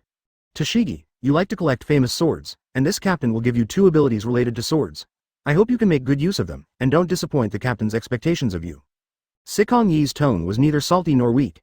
The main reason is that Tashigi and Kebi are more inclined to marine in their hearts. Before the 2 little ones made a certain contribution to the Ziwei pirates, he had more good feelings in his heart. Thank you. Tashigi was grateful. Sikong Yi waved his hand. Instead of paying attention to Tashigi's changes, he looked at Kebi. Your devil fruit, the captain, hasn't considered it yet, so I will teach you a physical skill called 8 Inner Gates. When the time comes, you will follow everyone to learn the 6 styles in hockey, and you will become a physical skill master that surpasses Old Man Garp. People. Saying that, Sikong Yi chose 8 inner gates to integrate into Kebi's body. Thank you, Captain. Kebi, who got 8 inner gates, thanked him quickly. In the end, there was only Bartolomeo, who was blushing and extremely excited, as if he was about to die of happiness at any moment. Sikong Yi smiled slightly, and chose the characteristic of Kamui. In terms of defense, Kamui and Susanoo are both ranked first. One option contains 2 defensive abilities, and Sharingan also comes with a lot of basic skills, so fools don't choose it. However, 8 trigrams Palm's Revolving Heaven is useless to Bartolomeo. After all, when Bartolomeo casts the barrier fruit, his hands are basically unable to move. As for Guardian of the Sand, in Sikong Yi's opinion, it is more suitable for Clock-Eater's Sand fruit. Although Bartolomeo is also quite suitable, it is still slightly inferior to Kamui. P.S. I have something to do at home today, so I only have time to make an update, so I apologize here. Chapter 169 Tashigi's Spirit Ship. The next stop is Upside Down Mountain. Put on the shelves and ask for a subscription to ask for a flower ticket. HP 14 Kun Baiji Bu Sheng Dian Now 14 EP0049 TUD 13 Dai Intel Core i5 Chu Li Chi Windows 11 Zhao Yong Ban 14 inches. Dui Zhao. Quan Gao Qing Xian Shi. The 3 of Kebi received the boarding gift package, which meant that each of the 3 teams of the Ziwei Pirates had added a new member. Kirby belongs to Team 7, Tashigi belongs to Team Breaker. Bartolomeo belongs to Team Greedy Wolf. Let Kebi and Bartolomeo go first. Sikong Yi keeps Tashigi. Captain, is there anything else? The men and women were alone in the room, and Tashigi seemed a little cramped. You are now a member of the Breaking Army team. When you got the boarding package, you should have bound an auxiliary ship, right? Yeah. Tashigi nodded, subconsciously relieved. So the captain wanted to ask about this. She knew about Karina's shadow ship and Nuachigao's planning ship, and she also visited it under the leadership of the captain. Therefore, she was not surprised that she had bound an auxiliary ship. Of course, Tashigi didn't know about Kuina's heroic ship. Even if he asked, Kuina prevaricated it with important secrets. As for the insiders, all of them were sealed by Sikong Yi. No matter who Tashigi asked, he would not get the information about the heroic ship. The sub-ship I bound is called the Artifact Spirit Ship, which can refine various weapons to make them produce artifact spirits. The mediocre weapons are, the harder it is to produce artifact spirits, and vice versa. However, the longer the refining time, the higher the quality of the weapon spirit, which can be divided into 3 levels: spiritual intelligence, spiritual endowment, and spiritual skill. Spiritual wisdom, that is, after the birth of the weapon spirit, it has the intelligence of a child. Spiritual endowment, that is, the exclusive talent awakened by the weapon spirit, such as sharpness, toughness, or poisoning, etc. Spiritual skills, that is, the weapon spirit is refining exclusive skills learned in the process.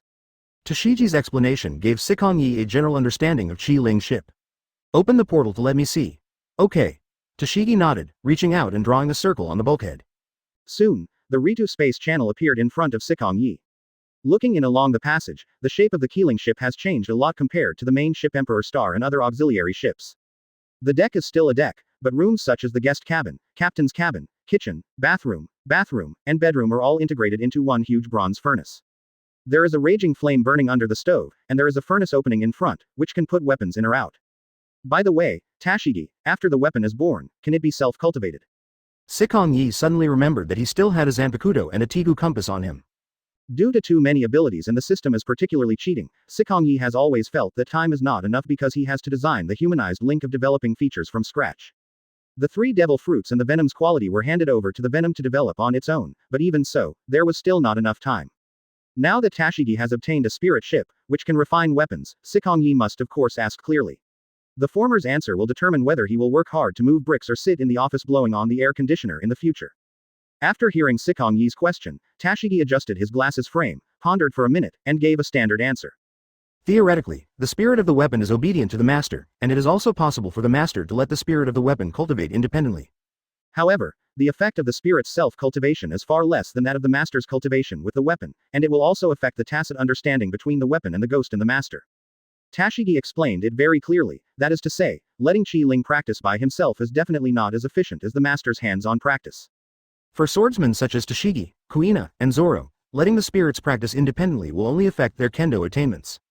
But Sikong Yi is different. He is not a pure swordsman, and he doesn't particularly care about tacit understanding or not.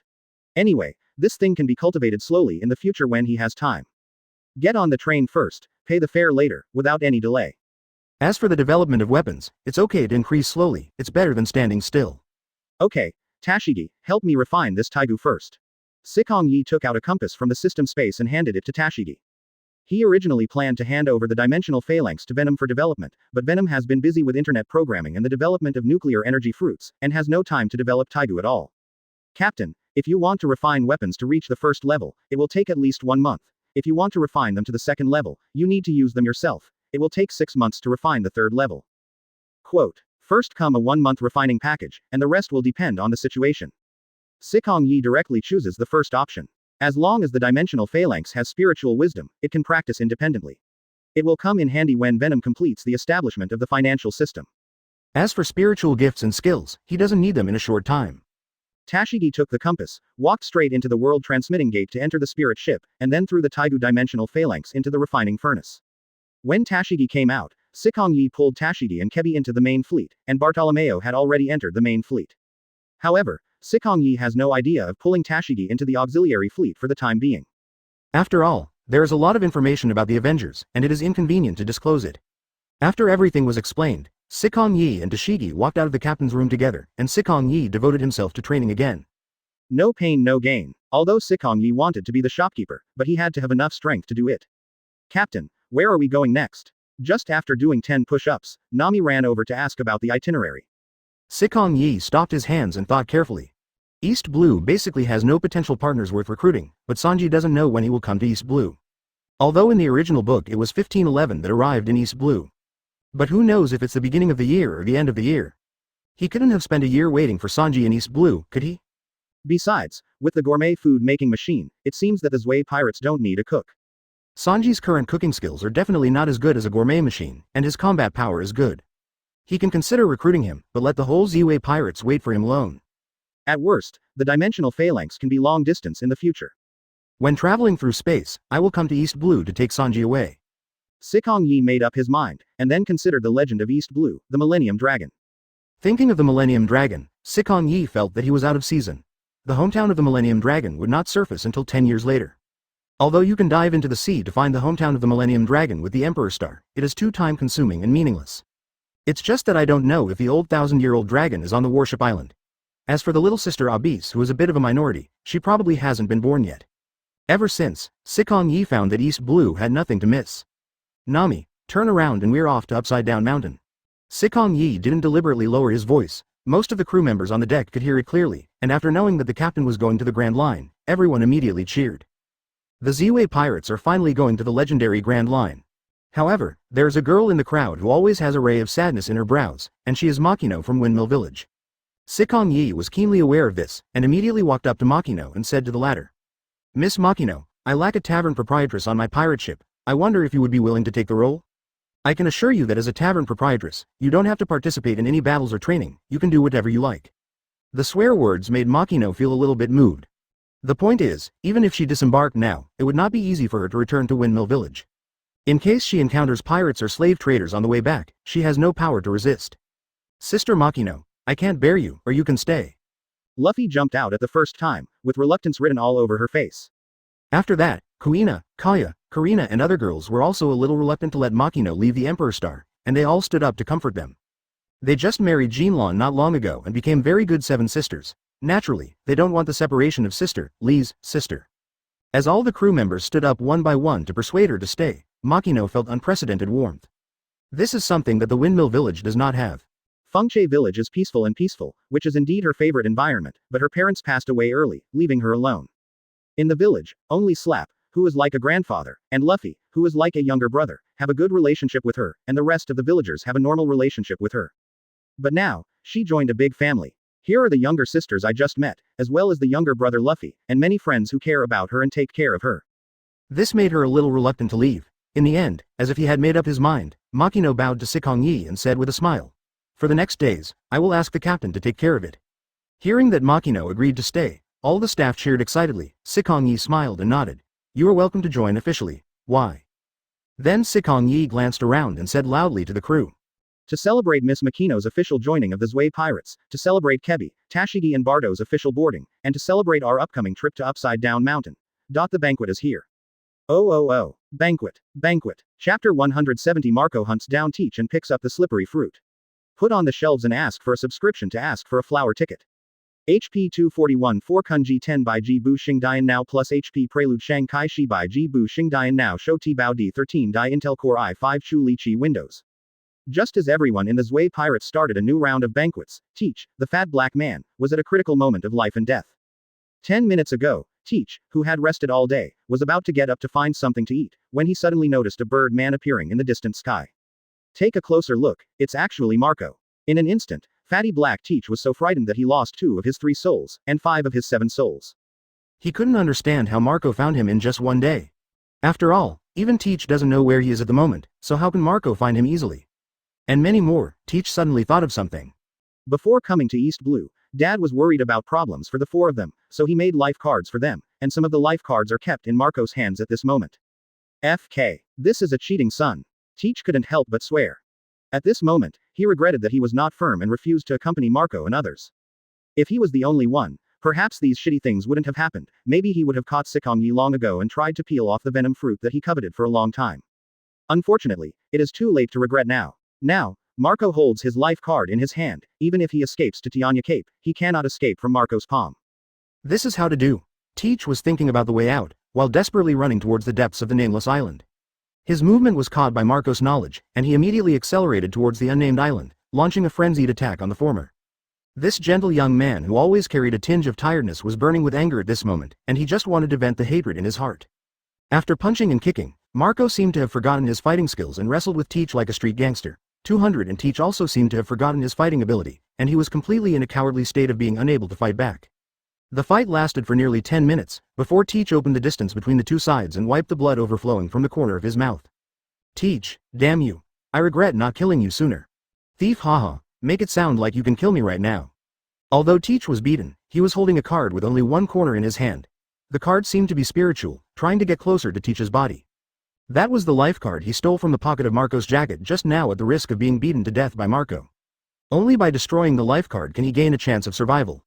I didn't expect you to be unable to fight back because of your life card. Do you think you can escape from my hand without your life card? How do you know if you don't try? People's dreams will never end, thief, ha ha ha. Teach laughed wildly, turned around, and ran out of the island. Marco pursues him, attacking as he pursues, trying to kill Teach. It's just that Teach is not as mediocre as he appears on the surface, but has hidden a lot of combat power. Every time Marco tried to give Teach a fatal blow, the latter always dodged it. This made Marco more convinced that Teach had ulterior motives in joining the Whitebeard Pirates, and it also made him completely convinced of the content in the comics. Teach, don't try to escape, you are the only existence I can't forgive no matter what. Marco's eyes were blood red, and he chased after him again, stopping in front of Teach. HMPH, it's all your fault. If you don't lock me up, you won't say that I will leave secretly, and you won't kill Saki and Naur. Teach had an expression of, it's not my fault, and Marco was so angry that he gritted his teeth. Ching Yan Yan. In an instant, Marco summoned Ching Yan, condensed phoenix tail feathers from his hands, and then turned into a flame fist to attack Teach. Puff puff. Several consecutive Ching Yan Yan flaming fists hit Teach's face, knocking out several teeth, and sent Teach flying tens of meters away. Teach, I finally know why you are missing a few teeth in your mouth. A person like you who owes a beating has not been beaten a lot, right? Marco said coldly. Teach's flying figure stopped after smashing a few trees, spat out a mouthful of blood, and slowly stood up. Thieves, haha, those teeth were knocked out by the red hair, but I also left 3 scars on his face back then. When Teach said this, there was a sense of pride, as if he was the one who gave Sun Wukong 3 moles. But the next moment, Teach turned around and ran away without saying a word. His previous sense of pride was gone, and he looked like a bereaved dog at the moment. Huh. Marco snorted coldly, and chased after him again, and greeted Teach with another set of Ching Yan Yan combination punches. After several times in a row, Teach was beaten to the point where only a dozen teeth remained.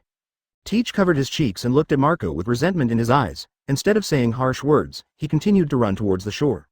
Not long after, Teach came to the shore and jumped into the sea without hesitation. Marco blocked him in every possible way, but Teach went crazy and attacked the defense line, and his strength was raised to another level, which made Marco unable to react in time, and was taken advantage of by Teach. Before, Teach deliberately pretended to be a pig and eat a tiger, and was beaten passively all the time. As a result, the combat power broke out at a critical moment, taking away the life card while Marco was not prepared. Unexpectedly, Teach still has some reservations this time.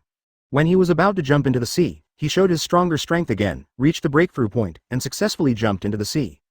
The strength shown by Teach this time made Marco understand that he is not as good as Teach in the field of hockey, but in terms of endurance combatability, Marco believes that Teach is definitely not as good as him. This is also the real reason why Teach is running away despite being on par with Marco in strength. But Marco didn't show any worry. As long as his sense of knowledge is locked on Teach's breath, even if the latter jumps into the sea, he will not be able to escape his Five Fingers Mountain. The words were divided into two parts. After Teach jumped into the sea, he didn't swim towards the nameless island immediately, but dived quickly, trying to get rid of Marco's observation hockey lock. Seeing this, Marco summoned Xing Yan without haste. Then it condensed into a blue golden laser and shot straight at Teach, who was diving in the sea, just like when he attacked the Emperor Star.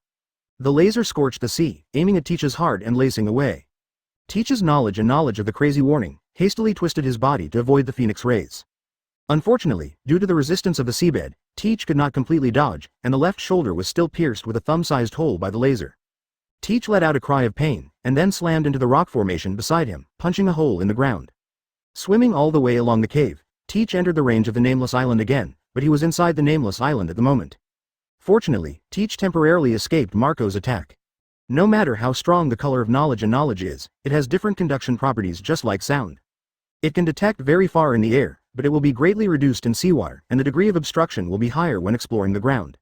In the same way, it is much more difficult for the Phoenix Ray to penetrate the ground in rock formations than to penetrate seawater. HMPH, I didn't expect that this would save you from a catastrophe, but as long as you are still on this island, I can find you out. After Marco finished speaking, he began to search for wild fruits and hunt wild animals, preparing to stay on this unnamed island for a long time. And underground, Teach finally opened up a natural cave in the center of the big island. There is airflow in the crypt, which saves Teach from drowning. So Teach decided to use the cave as a temporary foothold. HMPH, I want to see how long you can stay on this island. Teach muttered something to himself. Then he found a dry place, took care of the injuries on his body, and planned to take a nap for a while. The battle just now made him a little sick. Since killing Sarge and Nami, he has been using moonwalk to escape on the sea, and finally found an unnamed island. However, he had just rested for a day, and was found by Marco again. He didn't even eat anything, and now he was tired and hungry. In order to be able to survive the time when Marco was stationed on the unnamed island, Teach can only reduce consumption by resting. 7 days passed, and Teach felt weaker and weaker. It seemed possible to starve to death at any moment. No, I can't go on like this. That guy Marco must not have left, but I really can't hold on for long. Fortunately, after these days, Marco's vigilance should have dropped a lot. I can pick a place farthest from Marco, dig a hole and climb up to find some food. Just thinking about it, Teach continued to dig the hole. Soon, Teach dug into the soil layer and continued up along the soil layer, keeping his breath and movements as low as possible on the way so as not to attract Marco's awareness. After another 2 hours of digging, Teach finally dug a tunnel leading directly to the ground. As soon as he raised his head, he found that the surrounding area was densely packed with darkness. Obviously, it was night. However, the next moment, Teach just turned his head and saw a fruit with a spiral pattern, and his eyes lit up. But then Teach's face collapsed. He had seen this fruit in the Devil Fruit illustration book before. It was called the slippery fruit. After eating it, the skin would become smooth, and everything that touched the skin would slide away. There is another characteristic of slippery fruit, that is, people who eat the fruit will become thinner and slimmer, because the fat in the body will also be slid off together, and they will not gain weight even if they want to. Chapter 171 Teach eats the slippery fruit, payroller buggy. Put on the shelves and ask for a subscription to ask for a flower ticket. HP 241 4 Kanji 10 by Ji Bu Xing Dian Now plus HP Prelude Shang Kai Shi by Ji Bu Xing Dian Now Show T Bao HPHK. 7 Hong Kong dollars, 349 D13 Die Intel Core. Thinking of this, Teach quickly grabbed the slippery fruit in his hands. After looking around to confirm that there was no abnormality, Teach used weeds and bushes to cover the entrance of the cave, quietly retreated into the tunnel, and returned to the cave without making a sound. Holding the slippery fruit in both hands, Teach looked extremely tangled. This fruit is not what he likes, and after eating it, he can't escape Marco's clutches by sea. It's just that eating the slippery fruit can change his size and appearance, and maybe he can take the opportunity to escape Marco's pursuit. Most importantly, he was starving to death. Although devil fruit is unpalatable, for an extremely hungry person, even if there is a pile of shit in front of him, he will not hesitate to eat it. After hesitating for a long time, Teach finally decided to eat the slippery fruit. Carpi. Carpi. Teach chewed the pulp, like a starved ghost reincarnated, swallowed the slippery fruit into his stomach without changing his expression after just 3 or 2 mouthfuls of instant noodles. In the next moment, Teach's whole body continued to shrink as if shrinking, from a fat man of 200 pounds to a handsome man of just over 100 pounds. His original belly turned into 8-pack abs. Looking at his greatly changed body shape, Teach is basically sure that Marco will not recognize him, but this is not enough insurance. So, Teach took off all the clothes on his body, rolled in the mud, and finally climbed back to the ground to find some leaves and weave them into a simple body covering. After covering the important parts, Teach found some vines to weave into a green vine hat and put it on the head, making the face even more difficult to identify. When the shape was almost adjusted, Teach randomly found a big tree, squinted directly on the thickest branch, and planned to wait until dawn to find food to satisfy his hunger. The reason why I don't go now is to prevent Marco from becoming suspicious of him. After all, a normal savage usually doesn't go out hunting at night. After squinting, Teach secretly murmured in his heart, "I see, which guy with no eyes will dare to call me a black fat man in the future?" During the period when Teach and Marco were fighting wits and bravery, the members of the Avengers Alliance in Goa Kingdom were almost wiped out by the 2 admirals. At this time, only Buggy, the leader on the surface, and Crow, who was hiding very deeply, are left in the entire Goa Kingdom. Buggy resisted until the end, but was put in sea-stone handcuffs and sent to the interrogation room of the sub-kingdom. Looking at the 2 admirals, Kizaru and Aokiji, who were sitting on the chairs in front of them, Buggy's eyes were full of flatness and a hint of surprise. It's finally time to finish the last scene of the captain's confession, and then you can take a vacation. It must be a very exciting thing to take advantage of this time to go treasure hunting in the sea. Ever since Buggy got rid of devil fruit, he has always wanted to go to sea to hunt for treasure, but because of his status, he dared not bring it up to the captain. Buggy the clown, aren't you going to tell us the messenger behind you? Kizaru folded his hands on his chest. The reason why Kizaru is sure that the Avengers must have the mastermind behind the scenes is because Buggy is too weak. It is impossible to cause such a big storm in the Shia Kingdom. It's a pity that they had arrested several Avengers cadres before, and those cadres either simply went to death, or kept silent no matter what punishment was used. Without any information, the 2 of them, Marine Admiral, were devastated. Although Kizaru can directly kill Buggy and eradicate the influence of the Avengers in the Kingdom of Goa, it can be regarded as an explanation to Marshal Sengoku. But as early as 10 days ago, members of the Avengers Alliance had been scattered and hidden in various places, and continued to develop their forces. Even if they wanted to eradicate them, it would be difficult for them to do so in a short time. Wildfire, in spring. That's what they say about the lower-level Avengers. But how easy is it to capture the thief first and capture the king first? It doesn't matter whether they beheaded the cadres to lure the mastermind behind the scenes, or tortured the cadres to reveal the identity of the mastermind behind the scenes. Those cadres don't care about anything, and the mastermind behind the scenes doesn't take the lives of these cadres seriously, which makes them blind. Yahahaha. Want to know? I can tell you. Buggy turned on the live broadcast while talking. At the same time, Venom put Buggy's live broadcast on the top on the other side, and attached a pop-up prompt, which was pushed to all internet users in East Blue and West Blue. Of course, in order to avoid associations with major forces, Sikong Yi sent pop-up notifications to many users before that. And the live broadcast app itself has the function of applying for pop-up push, and the background will automatically review the influence of the live broadcast and push it accordingly. As the so-called Big Hermit hides in the city, when pop-up notifications are commonplace, no one will think that the Z-Way pirates are related to the Avengers. After confirming the start of the live broadcast, Buggy coughed twice, and then introduced himself. I am Buggy, the 10th Avengers leader of Qianlangua Clown. Seeing this, Kizaru and Aokiji didn't understand why Buggy suddenly introduced himself, but they didn't interrupt, but wanted to see what medicine was sold in Buggy's gourd. If they could take the opportunity to obtain some useful information, it would not be in vain to waste so much time on Buggy. We, the Avengers, are committed to taking revenge on those criminals who are blessed by the Marine, such as the royal nobles who have done a lot of dirty things on the surface, anyone who assists the royal nobles to do harm to one side, slave traders, and buying slaves. Anyone who is cruel to. Buggy slowly stated the purpose of the establishment of the Avengers, which also allowed Kizaru and Aokiji to understand the nature of this organization in detail for the first time. The 2 looked at each other, and they could read 3 words from each other's eyes: Revolutionary Army. That's right, the behavior of the Avengers is too similar to that of the Revolutionary Army. However, the 2 of them didn't feel that the Revolutionary Army was full-fledged enough to confront Marine head-on. Of course, the possibility of the Revolutionary Army operating behind the scenes is not ruled out. We, the Avengers, advocate the concept of world peace and equality for all. We believe in the preciousness of life. We respect all workers. We resist all evil deeds. We have perfect laws. We mainly develop productivity and technology. We can guarantee under the governance of the Avengers, everyone has food to eat, everyone has work to do, everyone has books to read, everyone has skills to practice, and everyone has dignity. After one sentence, Buggy smiled contentedly after reading all that Sikong Yi asked him to say. The task is successfully completed, and then he can return to the heroic spirit ship. Buggy gritted his silver teeth violently, biting open the poison sac hidden in the teeth, and died of breath in just 3 seconds. On the opposite side of Buggy, Kizaru and Aokiji were still shocked by Buggy's words. After realizing it, they realized that it was too late to rescue them. They both looked at each other and let out a long sigh. Just then, Garp rushed into the interrogation room and shouted in the face. "Shut up, Buggy. It's just that when he saw that Buggy had passed away at this moment, he couldn't help being taken aback."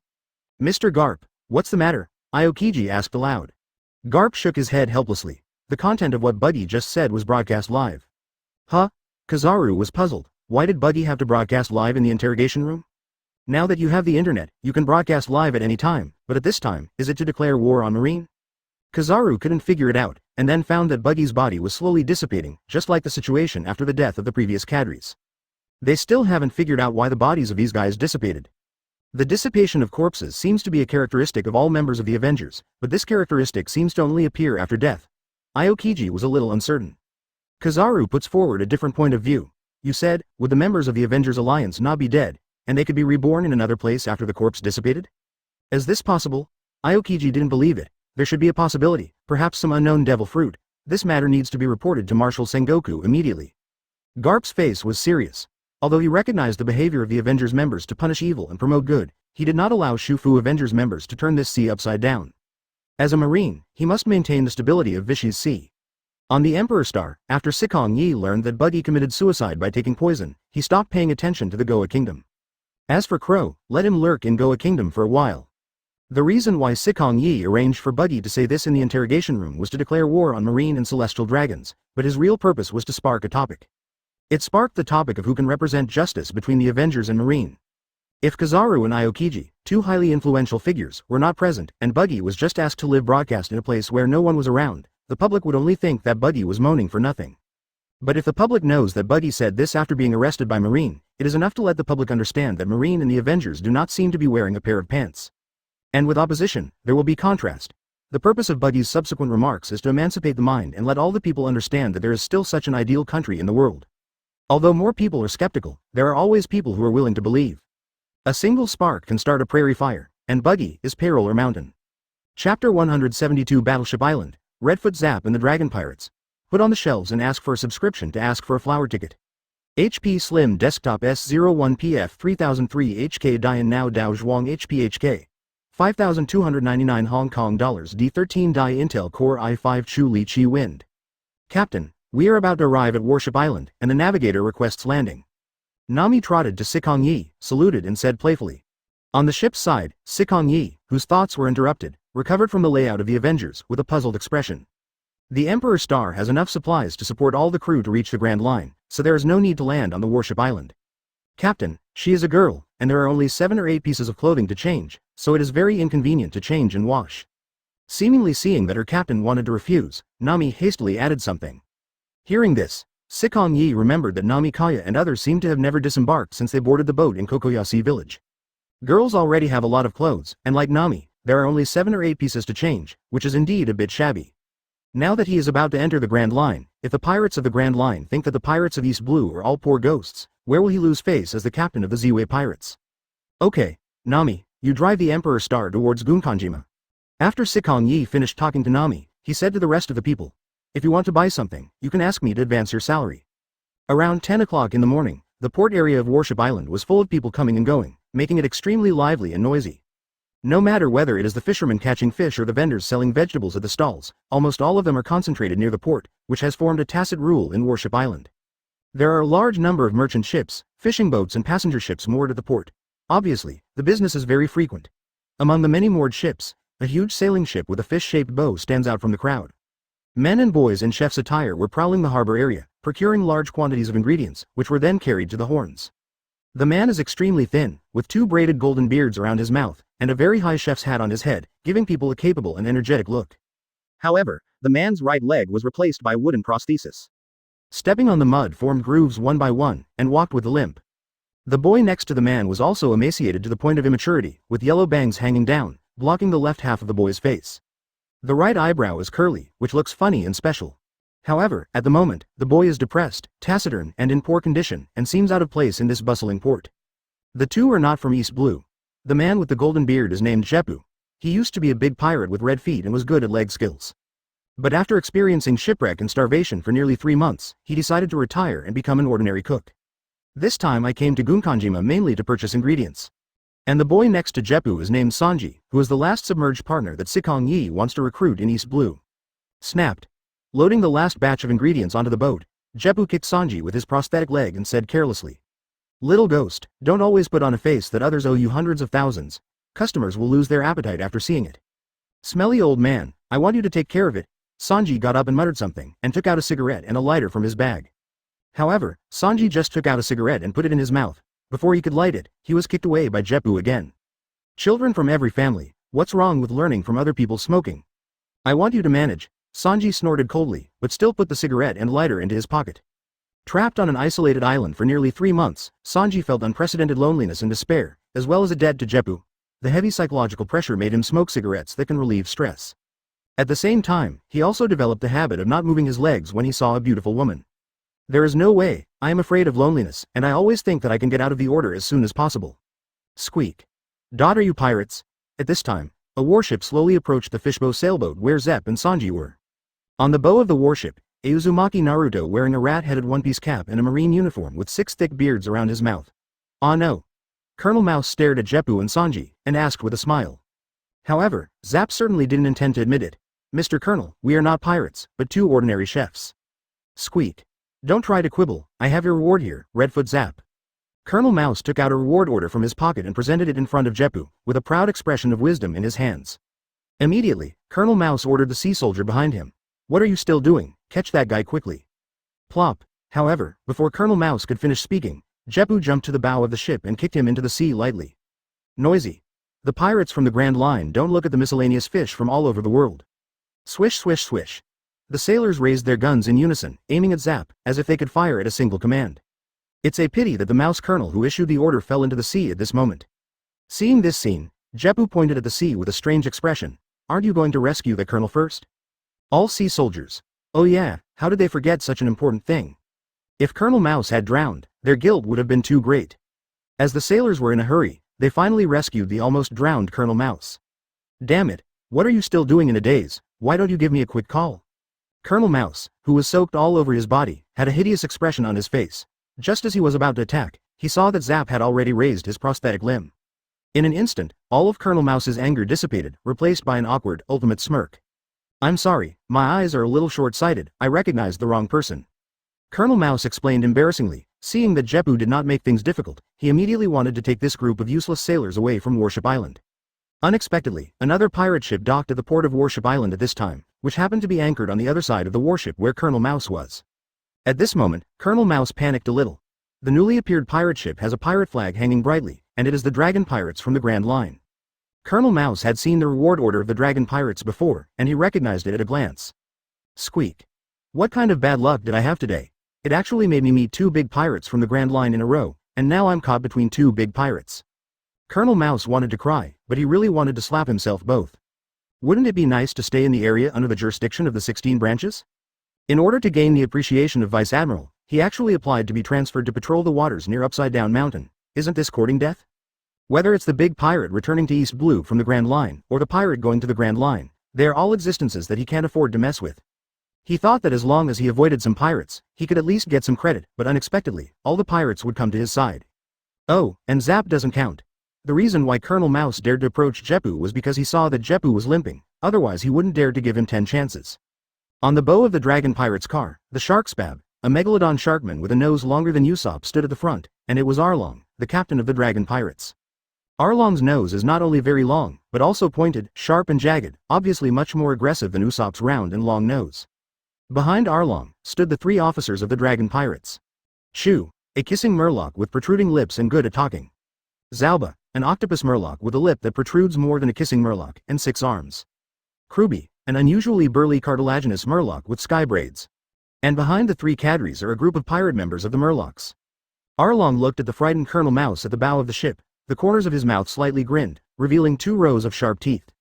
Mr. Colonel, if I help you get rid of that cripple, would you like to cooperate closely with our dragon pirates? At the end of last year, Hyshia even took up the position of 7 warlords of the sea in order to rescue Arlong and his gang. However, Arlong and his gang have not repented at all, and they still want to take revenge on mankind. Originally, according to the established route, the dragon pirates would hang around on the Grand Line for 2 years, before coming to East Blue after 2 years. However, due to the appearance of the Ziwei pirates and the recent chaos in East Blue, Arlong's attention was drawn. In particular, the treasure of the Golden Lion obtained by the Ziwei pirates made Arlong covet, so he came to East Blue early. However, because the 2 vice-admirals are currently guarding Rog Town, Arlong did not go deep. Instead, they intend to occupy the warship island closest to Reversing Mountain. Warship Island occupies a favorable location, so Arlong can sit on the Diaoyutai and wait for the Ziwei pirates to take the bait. He can also search for the money of the local residents and make a small pocket money. And once they encounter danger, they can also jump into the sea and swim to the Grand Line immediately. Of course, to be on the safe side, collusion with the local marine is also essential. Fortunately, Colonel Mouse is timid and greedy, so he is very suitable to be their partner of the dragon pirates. It can be said that Gunkanjima is a more suitable island than Kokoyasi village as a base. Chapter 173 The rats collude Arlong. The Ziwei pirates appear, put on the shelves and ask for a subscription to ask for a flower ticket. When he heard that the dragon pirates planned to seek him for close cooperation, Colonel Mouse wondered if he heard it wrong. After repeated checks with several seamen, Colonel Mouse's eyes lit up with the answers he got. When he was being bullied by the lame Jeppu, he didn't expect a shining golden thigh to come up to him for hugging. Just don't get too comfortable. Although I was bullied by my lame leg, I hugged my golden thigh. Okay, no matter what kind of cooperation I promise you. Colonel Mouse hurriedly agreed in fear that Arlong would return. Arlong got a satisfactory answer, and called all the crew to land on the warship island one after another, and surrounded all the people. Only then did the port owners realize that these pirates were here to rob. In the past, it wasn't that there were no pirates who came to Warship Island to rob, and they weren't so stupid that they didn't know how to escape when the pirates came. It's just that the warship is parked at the port today, and there is a Colonel Marine on the warship. Many people subconsciously believe that Marine can protect them, so most people don't take those ugly pirates to heart. Only a few people left the port secretly, either sailing away or fleeing home. However, those trapped by the dragon pirates did not panic. Some naive people look forward to the direction of the warship, hoping that Colonel Marine will stand up and fight these pirates. And a very small number of smart people have already turned on the live broadcast silently, and they realize that the pirates seem to have reached a certain consensus with Marine. To save themselves, they must expose this dirty deal. 14. Listen up, everyone. 100,000 for adults and 50,000 for children. If you pay the money, your life will be spared. Anyone who refuses to pay will die. Arlong laughed unscrupulously, and his voice echoed in everyone's ears, like a whisper of a devil, or a sneer of evil spirits. Mr. Colonel, by now you should know the content of my cooperation with you. Arlong looked at Colonel Mouse with a half smile. Colonel Mouse's heart trembled when he heard that, but he nodded again, and said with a smile. I know, this land will be yours from now on. Look at this cripple. Ha ha ha, leave it to me. I promise to make his life worse than death. Arlong laughed wildly, jumped easily to the bow of the ship, looked down at Zap, and Zap's limp leg. I didn't expect that the famous red-footed Jeppu of the Grand Line actually broke his leg. Should I call you the lame Jeppu in the future? Ha ha ha, do you want to open a restaurant with your posture? Murloc Arlong, why don't you stay under the Fishman Island? What are you doing here in East Blue? The red-footed Zap's face was gloomy. Once, his strength was on par with Arlong's, but now, with a broken leg, he is really not sure that he can beat Arlong. What's more, what Murlocs are really good at is fighting in the sea. Once the two sides fight, the sea restaurant Baratie, which he just acquired, is likely to be severely damaged. I don't need a human to take care of what I want to do. Now that you cripple your other leg, I can promise to spare your life. Otherwise, I can only send you to hell. Hearing this, Jeppu fell into silence. I'll only give you 10 seconds if you want to procrastinate. I don't mind killing that yellow-haired brat over there first. Arlong pointed to Sanji, who was leaning on the side of Baratie's boat, with cruelty and bloodthirsty written all over his face. In fact, even if Jeppu really agreed to amputate his own leg, he would not let Jeppu and Sanji go, but would kill Sanji first in front of Jeppu, and then let Jeppu die in pain. The reason why he said that was also because Arlong was afraid of Zeppu's counterattack when he was dying, so he fooled Jeppu to give up another leg just to be on the safe side. With both legs gone, he didn't believe that Jeppu, known as the Red Foot, could still make waves in front of his Arlong. For this, Jeppu is full of helplessness. He doesn't know if Arlong will keep his promise, but he knows that resistance will definitely hurt Sanji. So, after hesitating for a few seconds, Jeppu took out a sharp kitchen knife from his waist, and was about to cut off his only left foot. No, old man! Sanji yelled, trying to stop Zeppu's crazy behavior, but unfortunately Jeppu had made up his mind and had no intention of stopping at all. Bang! At this moment, a broken knife full of cracks was stuck in front of Jeppu, blocking the swinging kitchen knife in time. Seeing this, Jeppu subconsciously looked in the direction of the flying knife. On the sea level not far away, a ship is slowly approaching the warship island. Jeppu saw it clearly, the distance was at least 1 kilometer, but the other party naturally blocked his kitchen knife with a broken knife by throwing it. With such precise accuracy, can it be said that the owner of the knife has mastered observation hockey? Not to mention, Zap's guess was quite accurate. Zoro has indeed mastered the color of knowledge and awakened when floating on Sky Island. After this period of practice, Zoro's knowledge has improved a lot, and he can already detect the breath 1 kilometer away. In addition, Zoro can also control the Magic Sword Thousand Blades to fight within 1 kilometer. HMPH, unexpectedly someone who is not afraid of death came to your door. Huh? Z-Way pirates? Arlong was dismissive at first, but when he noticed the identity of the visitor, he was overjoyed. He ran into the prey just after arriving at the battleship island. How lucky he is. However, the Z-Way pirates are not as weak as imagined. Arlong raised his vigilance, but within 2 seconds, he remembered the ability of the Murlocs and suddenly became arrogant again. The Murlocs are at the top of the food chain in this sea. Arlong's pride is not that their Murlocs are 10 times stronger than humans, but that they can fight in the sea. No matter how strong the Z-Way pirates are, as long as they sneak into the sea and destroy the ship, they will eventually die. And Arlong also knows that most of the crew members of Z-Way pirates have demon fruit power. Demon fruit power is extremely powerful in the eyes of ordinary people, but to them, a group of proud Murlocs, it is a group of lambs waiting to be slaughtered. Because as long as the Emperor Star is destroyed, Z-Way and his team will definitely fall into the sea, and become landlubbers due to the side effects of devil fruit. At that time, the other party is still at their mercy? Thinking of this, Arlong didn't plan to give the Emperor Star a chance to dock, but took the lead in solving the variable of Jeppu, and then quickly wiped out Z-Way's group. However, as soon as Arlong made a move, he saw the broken knife that was full of cracks suddenly shattered into thousands of pieces, which floated up and spun wildly around Jeppu. Arlong saw the blade hovering and spinning by itself, and was immediately on high alert, and quickly backed away a few meters to prevent being attacked by debris. However, the fragments still revolved around Jeppu and did not attack, as if they just wanted to protect Jeppu. Arlong rolled his eyes and made a detour to kill Sanji. Nei had just passed Jeppu, and before jumping into the Shanghai restaurant Baratie, all those fragments shifted their targets, surrounded Arlong, and spun around on their own. Arlong. At this moment, he suddenly felt as if he was lifting a rock to shoot himself in the foot. If he didn't sneak up on Sanji, wouldn't he be trapped in the whirlwind of blades? Arlong punched the blade whirlwind, resulting in a bloody fist, but the blade whirlwind showed no signs of rout. This made him understand that the strength of the Z-Way pirates should not be underestimated, and they are not the opponents of the Z-Way pirates on land. Sure enough, there are 890 warriors under the reputation. It's not without reason that the Z-Way pirates are known as the #1 pirate group in East Blue. The praise on the lips is just an excuse for his own failure. The enemy is too strong, so I won't be ashamed if I miss it. Moo, go and sink that metal boat over there. Arlong yelled towards the beach, and then a giant sea monster with the head of a bullhead emerged from the water, tapped the head of a huge bull on Arlong, and then swam to the Emperor Star. Hee, human beings are just an inferior race after all, let me show you the terrifying strength of Manatee Momo. Arlong looked at the outline of the Emperor Star in the distance and smiled disdainfully. He could already foresee the scene where the Emperor Star sank to the bottom of the sea. Just the next moment, the Emperor Star that was about to sink in his eyes suddenly burst into thunder, and then there was the scream of manatees mooing. After a while, the manatee mooed on its belly and floated on the surface of the sea. Its eyes were full of spiral lines, obviously completely stunned. Seeing the manatee mooing in distress, several Murlocs who were guarding the people couldn't sit still and jumped into the sea to rescue them. It's just that as soon as they got close to the Emperor Star, they were stunned like Momo. Not even Arlong is calm now. The Murlocs are almost invincible in the sea, but they are only afraid of thunder and lightning. The conductivity of seawater is extremely strong, and once it is charged in the sea, it is almost impossible to escape.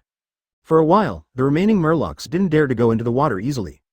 But when the Murlocs saw that someone on the Emperor Star was salvaging their companions, and one of the boys wearing a straw hat ate their companions one by one, all the Murlocs became angry.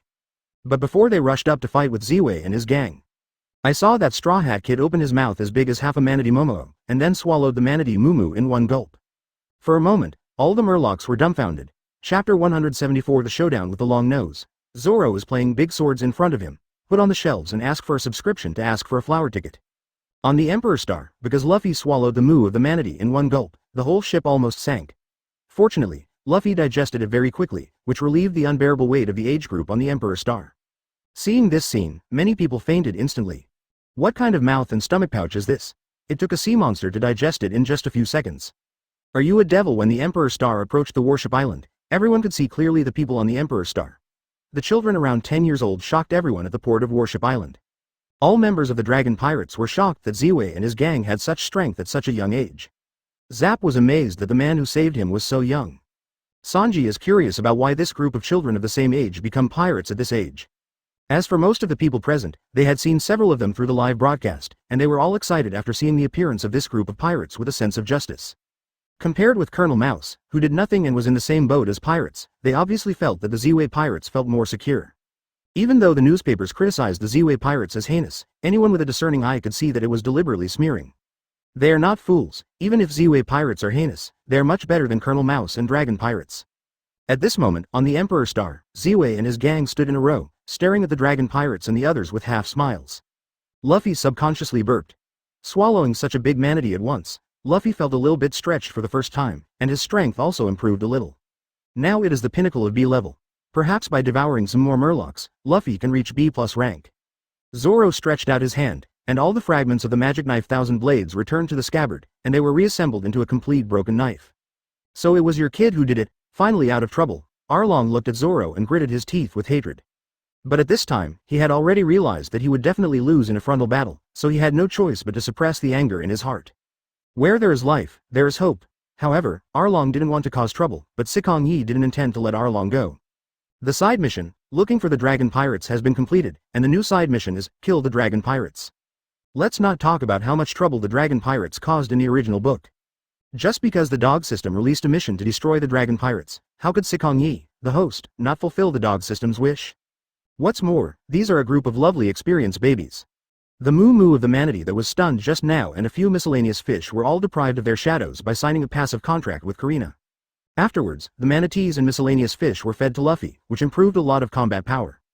Killing the evil dragon group is obviously more beneficial than harmful for the Ziwei pirates. Since you've come to East Blue, stay here forever. Sikong Yi smiled lightly, and then said to Usopp beside him.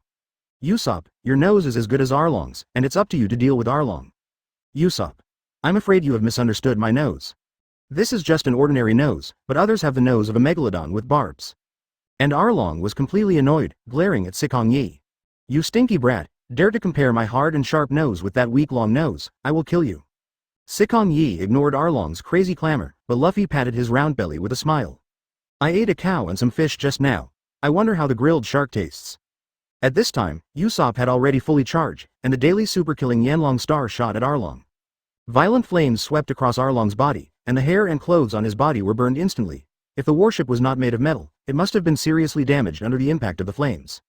A faint smell of fish came, which instantly aroused Luffy's greediness. Arlong, who was naked and bald, stood on the warship, with extensive burns all over his body, and a slight touch would cause severe pain. The other murlocs were dumbfounded. They didn't expect that their captain couldn't catch even one move. Arlong looked darkly at Usopp, and the same empty night next to Usopp. Ziwei pirates, what do you mean by doing this? We dragon pirates don't seem to provoke you, right? Despite the extensive burns all over his body, after confirming the strength of Ziwei's group, Arlong was even more afraid to get angry. Sikong Yi pointed to Sanji. That yellow hair is the partner I want to recruit. You dare to play his idea and naturally provoke me. Bajda.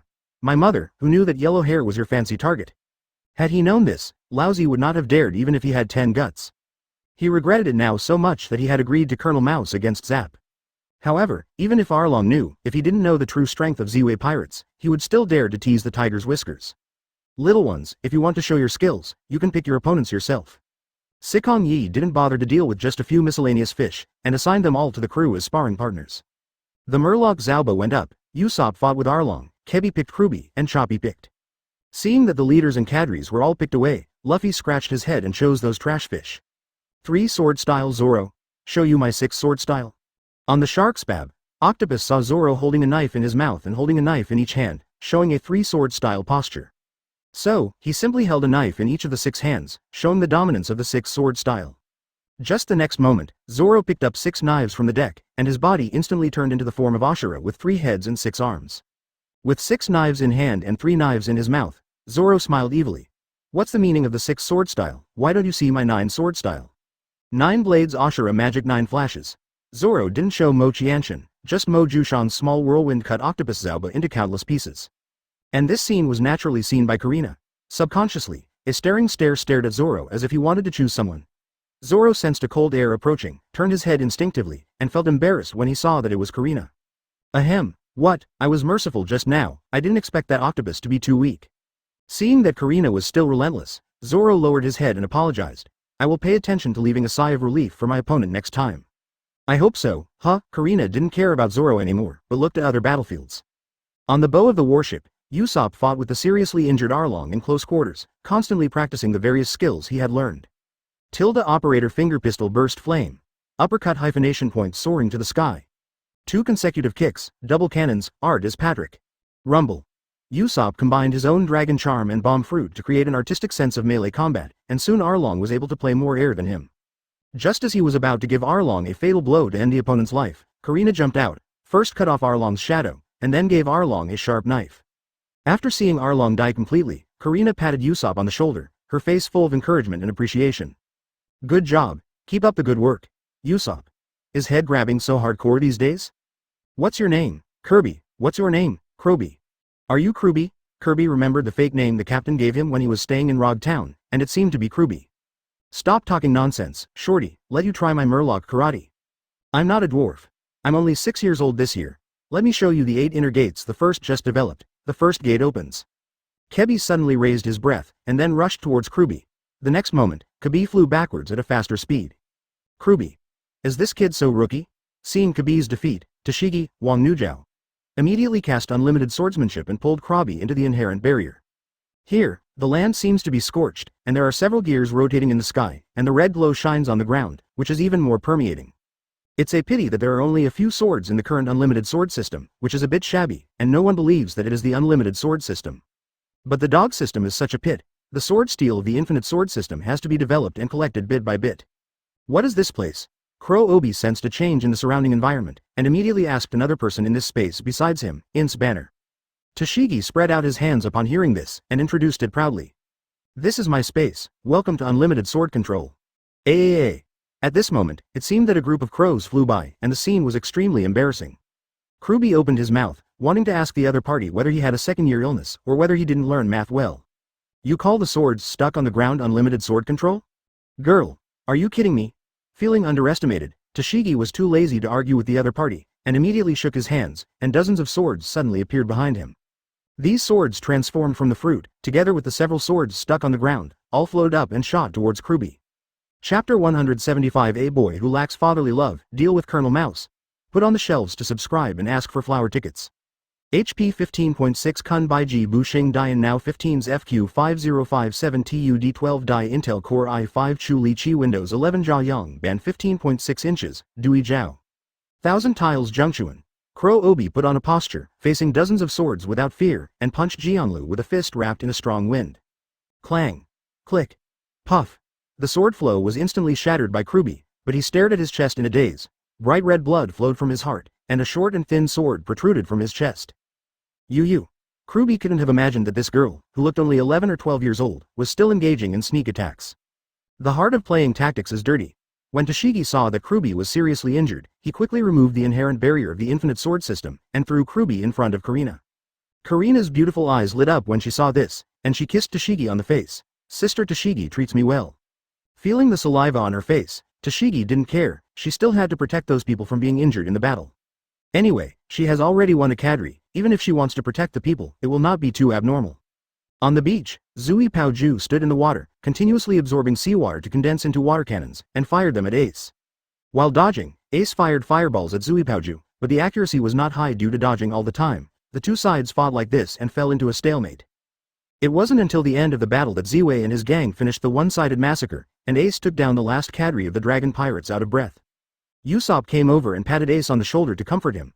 Don't be discouraged, although you are not made to be a sniper. Your stroke skills are really the best in the whole group. 0017. Ace. Thank you, I have been comforted. The battle was not long or short, and it only lasted about 10 minutes in total, and all the members of the dragon pirates were killed. Due to the disparity in strength, there are almost no waves in the overall situation. Obviously, losers like the dragon pirates who ran from Grand Line to East Blue can no longer bring pressure to the Ziwei pirates. Only by heading to the Grand Line can you find the challenge. However, among the Murlocs killed this time was Hachi Octopus, and Hachi Octopus was Pluton Rayleigh's savior. That is to say, once Pluton Rayleigh finds out about the death of Octopus, the consequences will be unimaginable. Maybe the other party will laugh away their grievances, or they may retaliate wildly against their Ziwei pirates. However, Sikong Yi has no regrets. Although Zalba in the original book is honest, there is nothing to be blamed for helping the evildoers. What's more, when Pluton Rayleigh came to the door, he probably had enough strength to wrestle with the opponent. After the battle, Nami excitedly took New Okagawa to search for the treasure of the dragon pirates. Sikong Yi ignored Nami's behavior. Anyway, all the treasures will be returned to his system space in the end. With a light jump, Sikong Yi came to the sea restaurant Baratie and looked at the yellow-haired Sanji. At this time, Sanji's personality is relatively reserved, and he is a little shy. He is not the uncle who has vicissitudes of life at the age of 19 in the original book. What do you want? Sanji stared at Sikong Yi, who was slightly taller than him by 2 heads, subconsciously took 3 steps back, with a vigilant expression on his face. Sanji, I plan to invite you to join the Ziweihai, BEDB, bandit group. Would you like to? Sorry, I will not leave the sea restaurant Baratie. Sanji declined. At this time, Sanji was already somewhat xenophobic. If Sikong Yi and others hadn't saved the old man's life, he wouldn't even have such a good tone. However, Sikong Yi has a look of wisdom in his hands. Are you sure? You must know that there is a god of medicine in our Ziwei pirates who can heal all injuries. Don't you want to heal the leg of that stinky old man you mentioned? Jeppu returned to Baratie from the warship, just in time to hear Sikong Yi's words. His face changed slightly. He almost overlooked that the Ziwei pirates had a crew member who healed the legs and head of the Golden Lion. For a moment, Jeppu was moved. Okay, I promise you, as long as you cure my leg, I will give you Sanji. Jeppu didn't hesitate, and agreed directly. Such a decisive scene shocked both Sikong Yi and Sanji. After Sikong Yi was astonished, he wanted to understand the whole story. Because Sanji owed Jeppu in his heart, he planned to stay by Zeppu's side for the rest of his life and repay this kindness 5 times. In the original book, Jeppu is also deliberately driving away Sanji in different ways, which is enough to show that Jeppu does not want Sanji to be burdened by him. Now, an opportunity to repay the favor on the spot is at hand. If Sanji repays the favor, surely he will no longer feel guilty and blame himself. Zeppu's move, although he has selfish intentions to restore his right leg, is also helping Sanji get out of the shadow in his heart. Thinking of this, Sikong Ye couldn't help secretly admiring Jeppu. This lame cook, who has only known Sanji for a short time, completely treats Sanji as his own son and raises him. He even cares about Sanji more than his biological father, Vince Moke Judge. Stinky old man, you. Sanji wanted to say something, but he finally kept silent. Of course he wanted to heal Zap's leg, but he also wanted to take good care of the man who had saved his life and given it to his father. Seeing such a sensational scene, Sikong Yi couldn't help rolling his eyes. People in the world of One Piece lack love, and Ace relies on Whitebeard because of lack of fatherly love.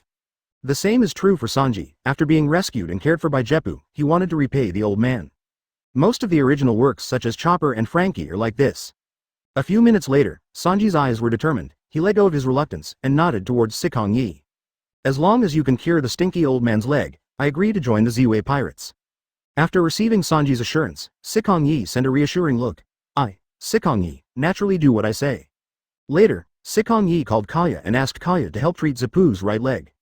Kaya nodded her head, and then touched Zeppu's right leg. With a burst of green light, bones and fresh flesh began to grow on the broken leg, and the right leg was intact after a while. Seeing this scene, Sanji wept with joy, crying and hugging Zeppu's right leg, all the snot and tears wiped on the trouser leg. Jeppu didn't care when he saw this. He reached out and touched Sanji's head, feeling a lot of emotion in his heart. Originally because of a broken leg, Zap had to retire early, returned to East Blue, and started working as a chef. But in fact, if it is not because of force majeure, who will easily give up the dream they are pursuing? Before, Imp regarded Sanji as his dream successor. Now it seems that he still has the qualifications to chase his dream. He is going to find the sea area where fishes from all over the world gather. He personally wanted to find the Sea of Legends and realize his dream. Don't cry, kid, you promised the captain to join their pirate group, shouldn't you express it? Only then did Sanji realize that there were so many girls watching around. So he quickly wiped off the tears and snot on his face, stood up, and bowed deeply to Sikong Ye. Hi captain, my name is Sanji, please give me more advice in the future. After Sanji said these words, Sikong Yi also heard the prompt sound in his mind. Ding. Regular task. Recruiting partners. The 14th ring has been completed. Please choose Devil Fruit. Option 1. Cursed Fruit. Option 2. Spring Fruit. Option 3. Glass Fruit. Cursed Fruit.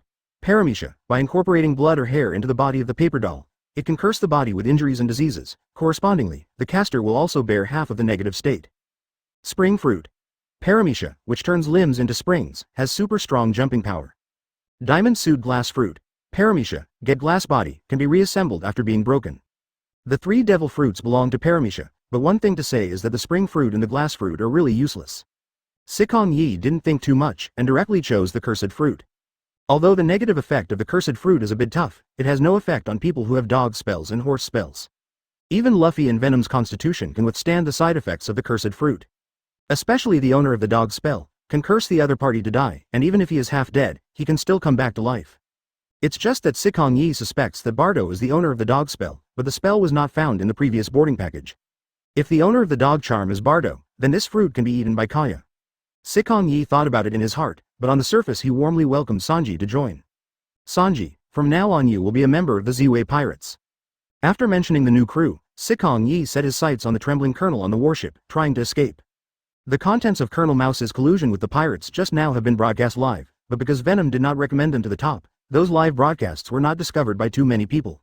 It is precisely because of this that Colonel Mouse still doesn't know that his official career is completely over. However, what to do with the rat droppings in the marine? Sikong Yi fell into deep thought. Killing him rashly would only lead to fire, and it was obviously impossible to let Colonel Mouse survive. Forget it, let's leave it to Mr. Garp. It just so happens that Mr. Garp recently wanted to clean up the entire East Blue because of the ghost spider. Colonel Mouse has hit the gun.